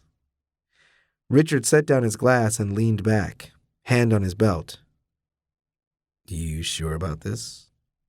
Ross abandoned his glass too, crawling forward with a smile. Rough, he said.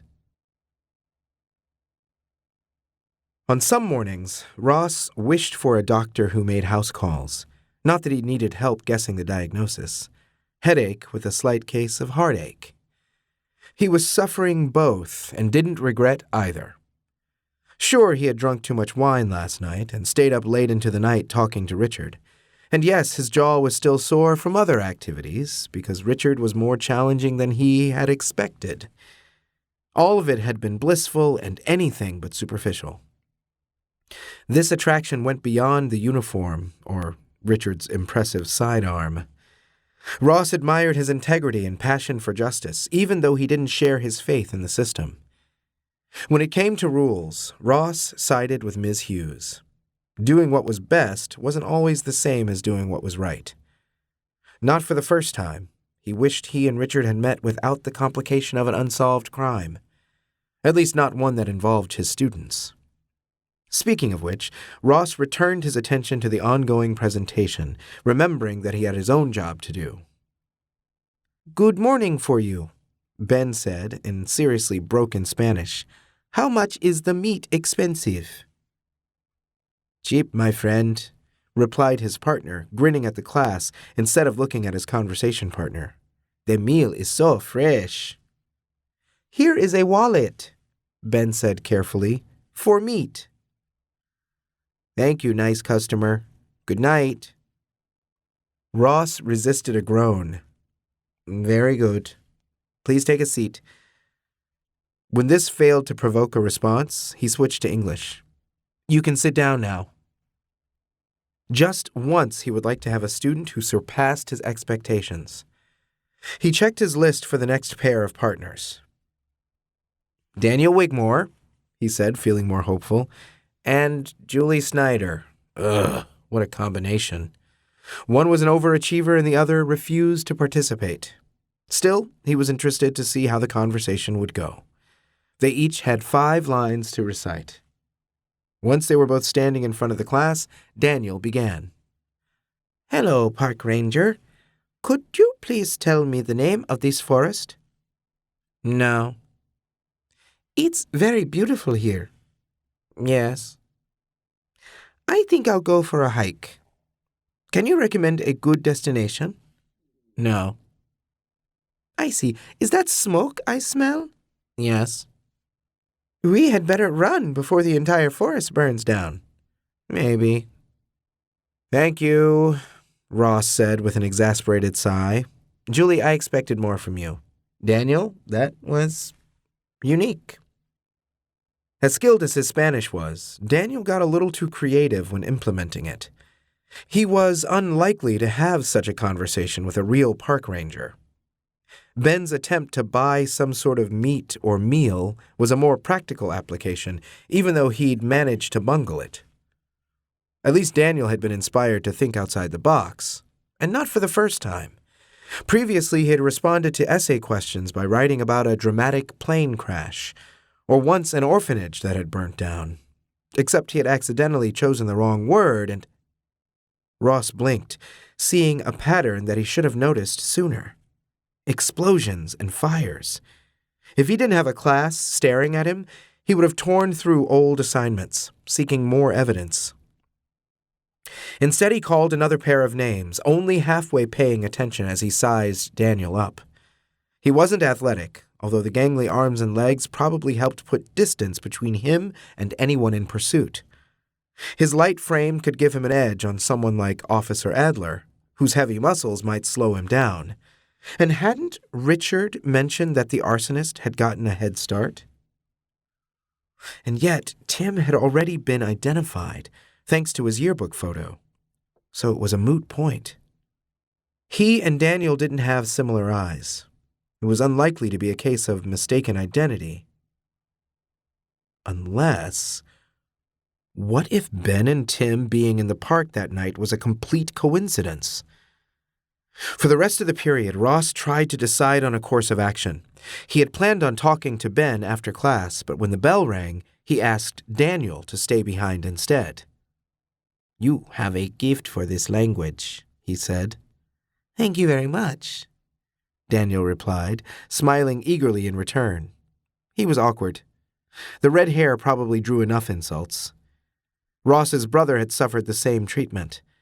But the way Daniel didn't know when to hold back, when to play it cool instead of boasting about his achievements, probably didn't help him make friends.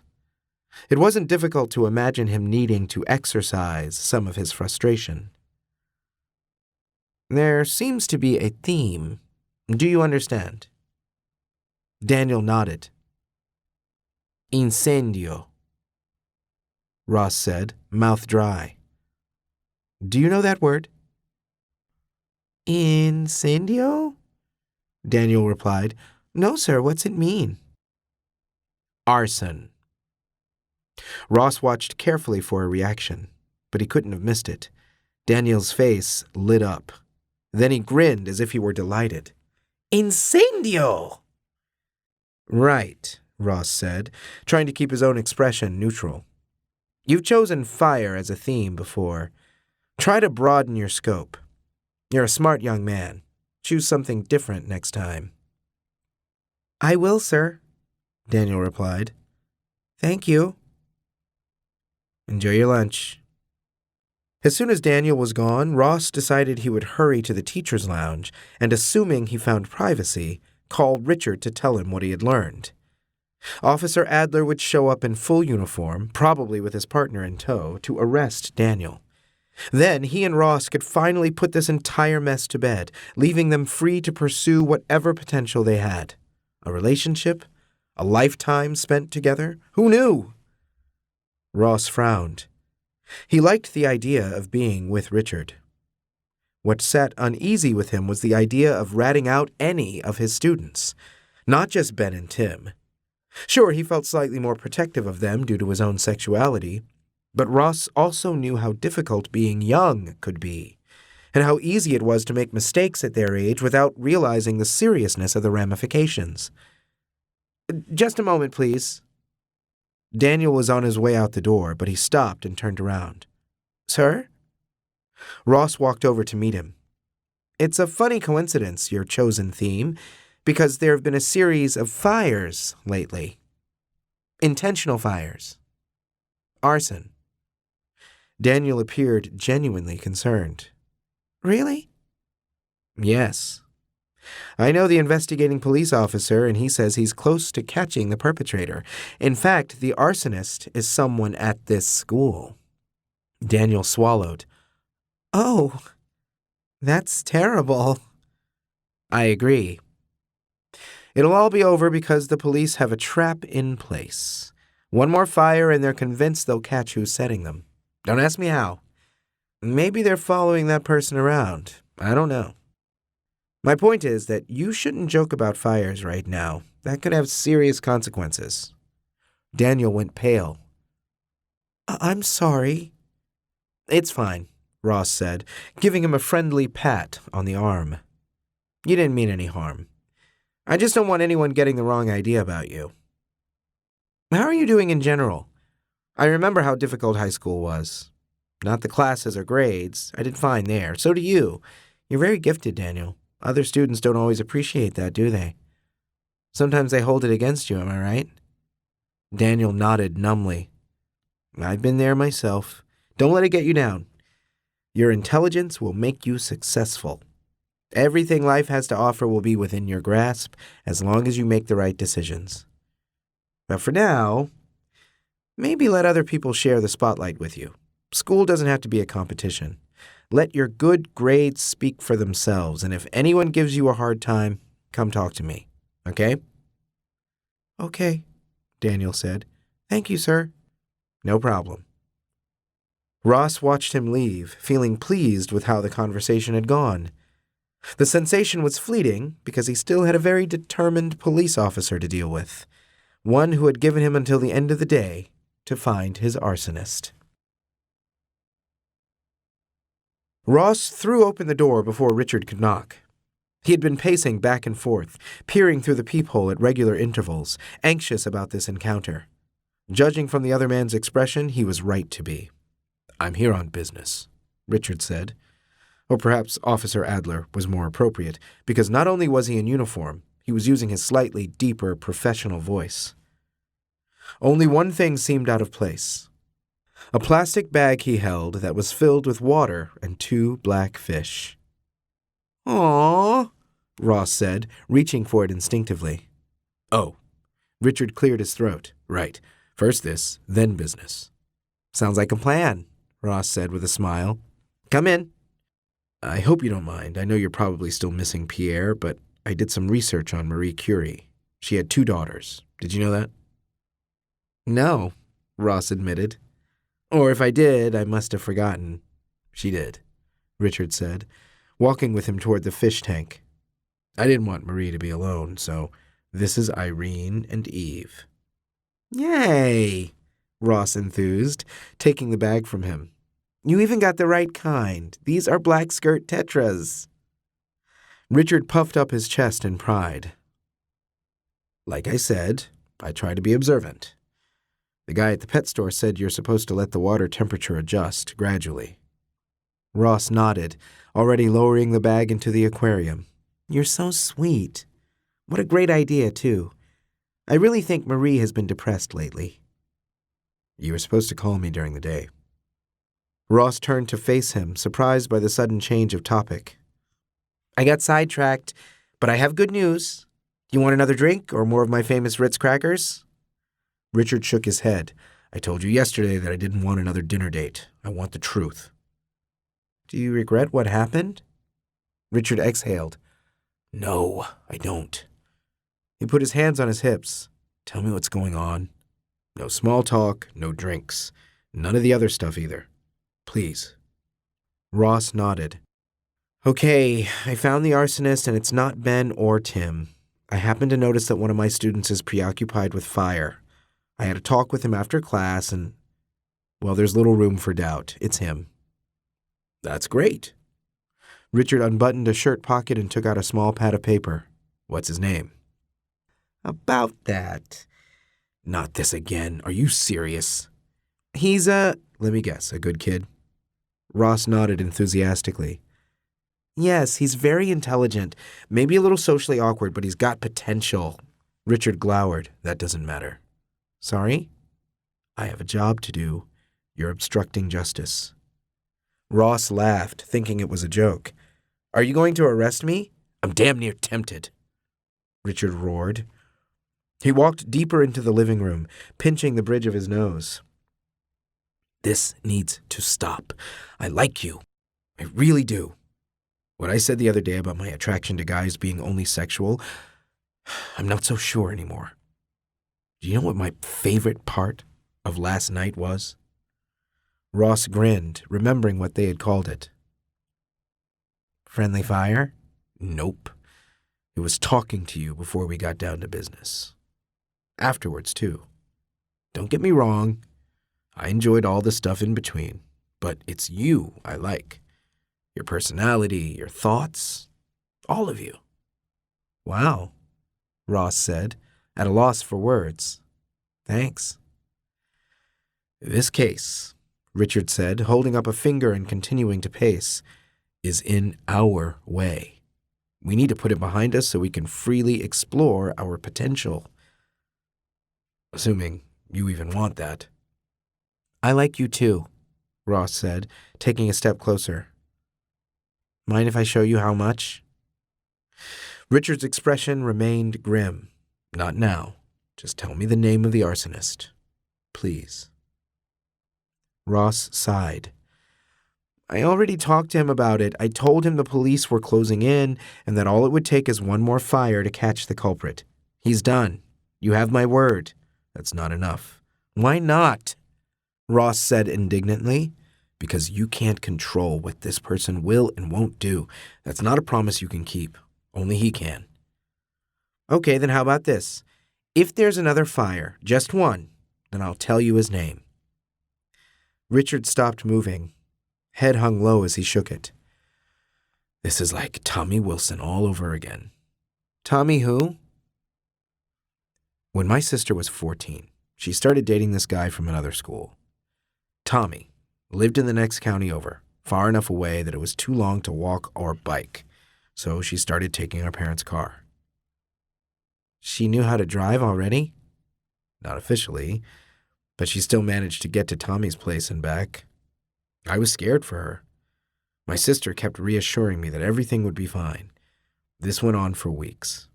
I wanted to tell my parents, but she begged me not to. Richard paused, eyes unfocused as he stared into the past. I remained silent, just like she wanted. One night, she and Tommy were out for a joyride. They thought it would be fun, the idiots. That's when she ran a red light and the car was sideswiped. Oh my God, was she? My sister was fine, but Tommy suffered brain trauma. I had met him a few times before. He was always nice and even brought me a bunch of his old comics when he found out I liked them. The accident left him unable to speak. He recovered eventually, but he still doesn't sound normal. And frankly, I don't think it's just his words that are jumbled. So basically, because I held my tongue like my sister asked me to, someone ended up with brain damage. A good kid, too. Tommy also had potential. You can't blame yourself for that. Richard scowled. I can, and I do. Yes, it was my sister's fault, and his, but I also had a choice. I had the power to prevent what happened. I didn't, and that's exactly the sort of situation you're putting me in now. Okay, Ross nodded. I can understand where you're coming from, but I need to tell you a story, too. Or at least continue one. Remember my suicide attempt? I talked about all the abuse I had gone through, but do you know what pushed me over the edge? I failed physical education. I had a coach who was really mean, and he told me if I didn't do enough push-ups, the details don't matter. Failing PE doesn't matter. What a joke. But back then, it felt like the end of the world to me. I knew I would get teased even more, and my parents would be angry, so I decided to call it quits. Small things seem like a really big deal when you're that age, especially if you're already dealing with being bullied. So it's not just that I like these students, I'm trying to prevent them from getting hurt or wanting to hurt themselves. Richard crossed his arms over his chest. So, you never give them failing grades, even if they deserve it? I give them another chance. Extra credit or makeup tests. And yeah, I do have students like Julie Snyder who still don't give a crap and fail. But not before I try my hardest to help them help themselves. Ross rolled his eyes. That sounds cheesy. Forget I said anything. It's not cheesy, Richard murmured. I like that about you, but in this one circumstance, I need you to let me do my job. I told my superiors I had a strong lead. They're expecting results. Ross steeled himself. I won't give you his name. If you really do like me, then I'm asking you for this one favor. I realize we don't know each other very well yet, but I think we could go far. It's not hard to imagine us falling in love and being together for years, if not decades. I truly believe that could happen. Do you? Richard's reply was hoarse. Yeah. Then do this for that guy. The Ross in the future who you love more than anything, and I promise when we finally reach that day, I won't have asked you for anything else. Hell, I'll never ask you for another favor again. I just need one from you. In advance. That's very romantic, Richard said, but it's also manipulative. If I do this for you, then that's it between us. We're finished. I won't date someone who uses my own feelings against me. That's not what I'm trying to do. Decide, Richard said. It's either him or me. Ross was surprised to find it wasn't an easy choice. He had only known this man for a few days, but he really did believe in their potential together. He could see their future as if it were already written, a little two-bedroom apartment that they would share, maybe even a dog. Richard would be gallant and insist they adopt it from a shelter. Wouldn't that be cute? Then again, Ross had his own sense of nobility. He wouldn't betray one of his students, not when he was convinced that the threat was over. I need to think of my students' needs before my own. I'm sorry. So am I, Richard said, heading for the door. He turned around after opening it. I wish we'd had more time together. So do I, Ross said softly. Richard clenched his jaw, then strode toward him, closing the distance. He took Ross's head in his hands and kissed him like they would never have another chance. Only when Richard broke away and left the apartment, not turning around on his way out, did Ross realize that's exactly what it had been. Their last kiss. Their final goodbye. Love sucks, if that's even what it had been. Ross spent the next week feeling deflated. Life had been so exciting, if only briefly. A crime to solve and a passionate affair with a police officer. What could be better, and what did he have to look forward to now? Summer school, where the students were even less enthusiastic? He considered his current class, most of them with their heads lowered in concentration as they took a test. This wasn't a practice run. Only Julie Snyder, still protesting until the very end, wasn't trying. And Ben Bentley, who was in a daze, his expression despondent. Ross was pretty sure it matched his own. Lovesick. Their eyes met briefly before Ben panicked and resumed working on his test. However long he and Tim had been together, Ross hoped it had been more than a few lousy days. He found himself wishing Daniel would start another fire, freeing Ross from any obligation. So far, for better or worse, Daniel seemed to be taking their talk to heart. He even seemed more confident, not just when it came to schoolwork, but also when interacting with other students. That was good. At least Ross's sacrifice hadn't been in vain. He whiled away the rest of the period by staring at the calendar and calculating how long it would take for Richard to forgive him. Would 3 months suffice? 6? A year? Richard would probably be in a relationship by then. Ross felt confident about his own status. Hopelessly alone, as usual, When the bell rang and the classroom emptied, he collected the tests, put them in a drawer, and turned to face the door, hoping to find it occupied by a gruff police officer. It wasn't. Then he went to the teacher's lounge. Ross was eager for anyone to be there, even Coach Reynolds, because listening to him spew hate was better than facing the silence of his apartment. The lounge wasn't empty, but Ross didn't recognize the teachers there. Only the principal, Mrs. Newman, who was pouring herself a cup of coffee. She smiled when noticing Ross. "Senor Langdon," she declared, "I've got good news for you." "I could use it," Ross replied. "Senora Vega is back on her feet again. She'll be returning to teach the summer courses we talked about."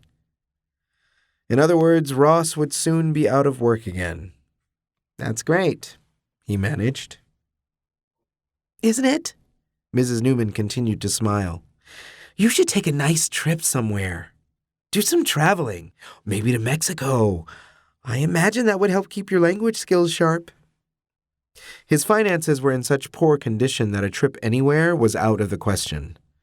No, he could look forward to another summer of waiting tables, unless he could find a new assignment. "This is a nice school," he said, already feeling pathetic. "I'll miss it. Keep me in mind if a full-time position opens up." "Will do," Mrs. Newman said, already turning away to speak with one of the full-fledged teachers. The sun might be shining outside, but the rest of Ross's day was gloomy and gray. What he wanted more than anything was a sympathetic shoulder to rest his head on. He would do just about anything for another cozy night at home with a certain someone. Instead, the apartment would be empty like his future now seemed. When all you have is nothing, at least you've got nothing to lose. Ross's uncle had told him that. At the time, he'd been too young to grasp the double meaning, or how it related to his uncle's gambling problem. Now it made perfect sense. Ross had nothing to lose at this point, which was oddly liberating. He could do absolutely anything, and matters couldn't get much worse. Even if they did, at least his life would be more interesting. He thought of a number of plans, some too crazy for him, but one wasn't so bad. At the very least, it gave him an excuse to see Richard again. Ross spent his free period writing a letter. After school, he went directly to the police station. "I'd like to speak with Officer Adler," he told the receptionist. "Just a moment," the man said, consulting his computer. Then he lifted his phone and had a clipped conversation before hanging up. "Officer Adler is still out on patrol, but a different officer would be happy to assist you. What's this about exactly?" Ross shook his head. "Adler is the only one I'll talk to. Will he be back soon?" "Is an hour soon?" "Sure, I'll wait." The receptionist made a face, but Ross ignored this and sat in the waiting area. The chairs were painfully uncomfortable, and many of the people he saw gave him the creeps, but he was determined not to give up. More than an hour passed, Ross fighting against boredom and despair, when a familiar voice finally pulled him free. "Mr. Langdon, how may I help you?" Richard's expression was all business. Only the barely withheld emotion in his eyes suggested that feelings remained between them. Ross shot to his feet. "Is there somewhere private we can talk?" A subtle shake of the head, then a repeated question. "How may I help you?" Ross swallowed and held out the letter he'd written. "This is a signed confession," he whispered. "I'm the arsonist." Richard clenched his jaw. "No, you're not." "This says I am." "Why?" Ross looked around to make sure they weren't overheard. "So the case can be closed, and your superiors won't be angry. I want you to make detective." Richard stared hard at him. Then he snatched away the letter. "Fine," he said, gesturing to a glass door where officers were coming and going. "Right this way." Ross walked to the door with unwavering resolve and waited there. Richard followed, using a special pass to gain entry. He held the door open, eyebrows raised expectantly. Goodbye, freedom. Ross walked forward on stiff legs, questioning his own actions. A long hallway led past more doors, voices and typical office noises drifting out from each. "Hold on a second," Richard said. "What?" Ross responded, the hope in his voice transparent. "Turn around. I need to cuff you." Oh. He had thought of this happening before, but in a warm bedroom instead of a cold concrete hallway. The handcuffs closed painfully tight around his wrists. Richard placed a hand on his shoulder to guide him. "This way." He was led to a room as bleak as the hallway. Just 4 white walls, a small table, and 2 chairs. Richard shut the door behind them, the click echoing with finality. This was it. He was under arrest. "You have the right to remain silent," Richard said, standing in front of him. "You also have the right to explain why you thought a stupid ruse like this would work." He stepped forward menacingly. "Anything you say may be used against you in a court of law." Ross stumbled backward, hands bumping against the wall. "I'm doing this for you." "You have the right to an attorney," Richard continued. "Although a psychologist might be more appropriate. I'm thinking of starting therapy too. Maybe then I could finally get you out of my head." "Wait, what?" Richard grabbed him by the shoulders and brought their mouths together. A hand on the back of his head stopped it from hitting the hard wall as lips pressed against his hungrily. Ross eagerly reciprocated, almost crying out in protest when Richard pulled back enough to speak. "Knowing and understanding your rights as I have explained them, are you willing to answer my questions without an attorney present?" "Yes," Ross breathed. "Good. What's the name of the arsonist?" "Not this again." "But you promised." "And I need you to start trusting me. Otherwise, it's never going to work. Now then, what's the name of the arsonist?" "Daniel Wigmore," Ross answered. "Good." Richard nodded. "One more fire, and he's mine. That was the deal, right?" His heart skipped a beat. "Yes, it's the rest of the deal I'm starting to have second thoughts about."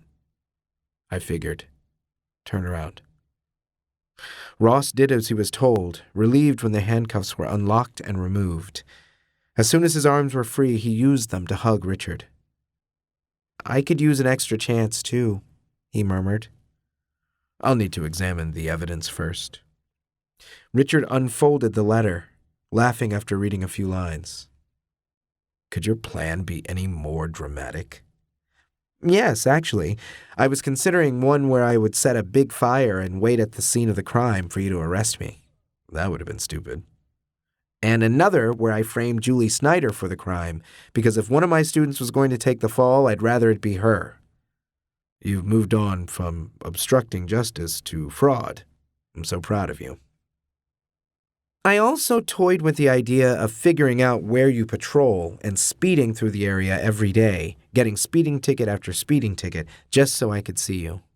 "I'm flattered. And a little frightened.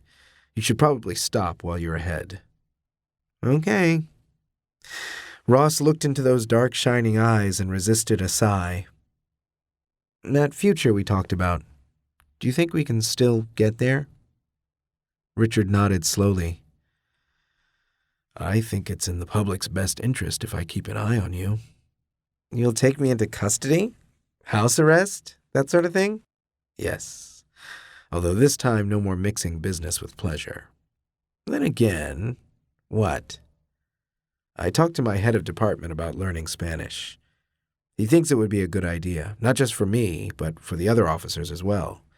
It would mean extra hours for you, which might not be easy to juggle with a day job, but..." "I'm your man," Ross blurted out. Then he chuckled. "In more than one way, I hope." Richard grabbed him around the waist for a kiss. "My man. I like the sound of that." Ross sighed wistfully. He took it all back. Love didn't suck. In fact, it was pretty damn excellent. The final day of school had arrived. Ross was reminded of how eager his younger self had been for the semester to end and summer to begin, if only to escape the bullies.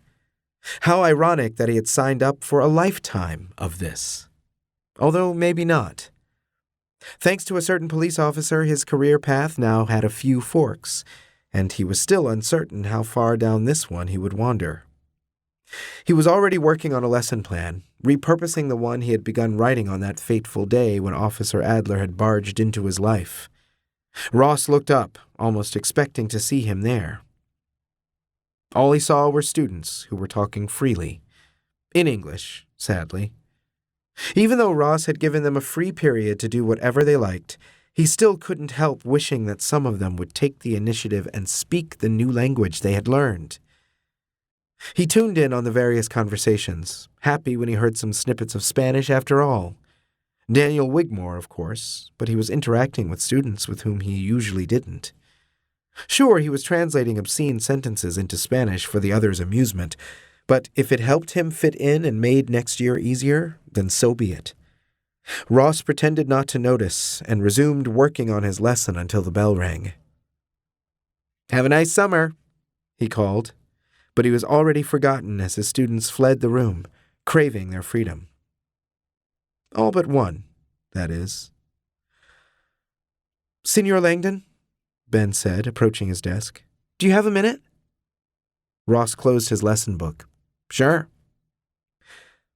"I just wanted to say thank you. Or apologize. Both, really." Ben shook his head and started over. "I know I haven't been a very good student, especially lately. It's not your fault. I guess I have negative associations with Spanish now, and that's made it hard to stay motivated." He thought of Tim Wyman's fluency in the language. It wasn't difficult to imagine how that could be used romantically, and how much those memories would hurt when their relationship came to an end. "You did fine," Ross said generously. "Foreign languages aren't for everyone, although sometimes it's just a matter of finding one that resonates with you. French, maybe. Or perhaps Italian?" Ben shrugged. "I think I'll stick to English. I still can't believe I passed." Technically, he hadn't, but Ross had snuck a few extra points on Ben's final test, just to make sure he would. "You earned that D-," he said in upbeat tones, trying to be encouraging. When he realized how ridiculous this sounded, he laughed. Ben did too. "I'll take what I can get. I also wanted to say that I'm sorry if I was rude to you or anything. It's been a rough year. Actually, it was really great up until the end." The year still had many months left, but he didn't think that was the end Ben was referring to. "I'm sorry to hear that. Are you looking forward to the summer break at least?" Ben took a deep breath and exhaled. "This is going to sound really dramatic, but have you ever felt like you had nothing to look forward to?" "Yes," Ross said instantly. "Very recently, in fact. I kept trudging along, and eventually, I discovered that life had some welcome surprises in store for me. I didn't sit around feeling sorry for myself, though. That's important. If you're not happy with your life, do whatever it takes to change it. As long as you aren't hurting yourself or others, don't hold back. We create our own happy endings." Ben considered this. Then he grinned. "You're pretty cool, you know that? Not many teachers care like you do. About our grades, sure, but not the rest of it. They don't care how we feel or what we're going through." "Some do," Ross said. "Don't give up hope there either." "I'm tempted to take your class again, but I guess that wouldn't be doing either of us a favor." "No," Ross said with a chuckle. "Probably not. But I wouldn't mind, although I don't think I'll be here next year. Senora Vega will have returned by then." "Oh," Ben frowned. "That sucks." "Between you and me, I think so too." "Well, wherever you end up," Ben said, "just know that I think you're awesome. And I bet a bunch of other people do too." Ross could only think of one he was sure about, because the morning had begun with Richard telling him and showing him just how appreciated he was. Wherever you end up, I wish only the best for you, too. Just keep being true to yourself. Some people don't learn that lesson until late in their lives, if ever at all. You're ahead of the game, Ben. Keep it that way. Ben nodded. I'll try. See you around. Ross wasn't sure they would ever cross paths again, but he wouldn't forget the brave boy with a sad heart. In a way, he felt a certain kinship with him, although Ross hoped he had already found his own happily ever after in the form of a police officer with an unshakable sense of justice and a body that wouldn't quit. The thought made him laugh, and he kept on smiling as he imagined a relationship that would outlast the decades, surviving every obstacle and hardship to prove that love could be infinite.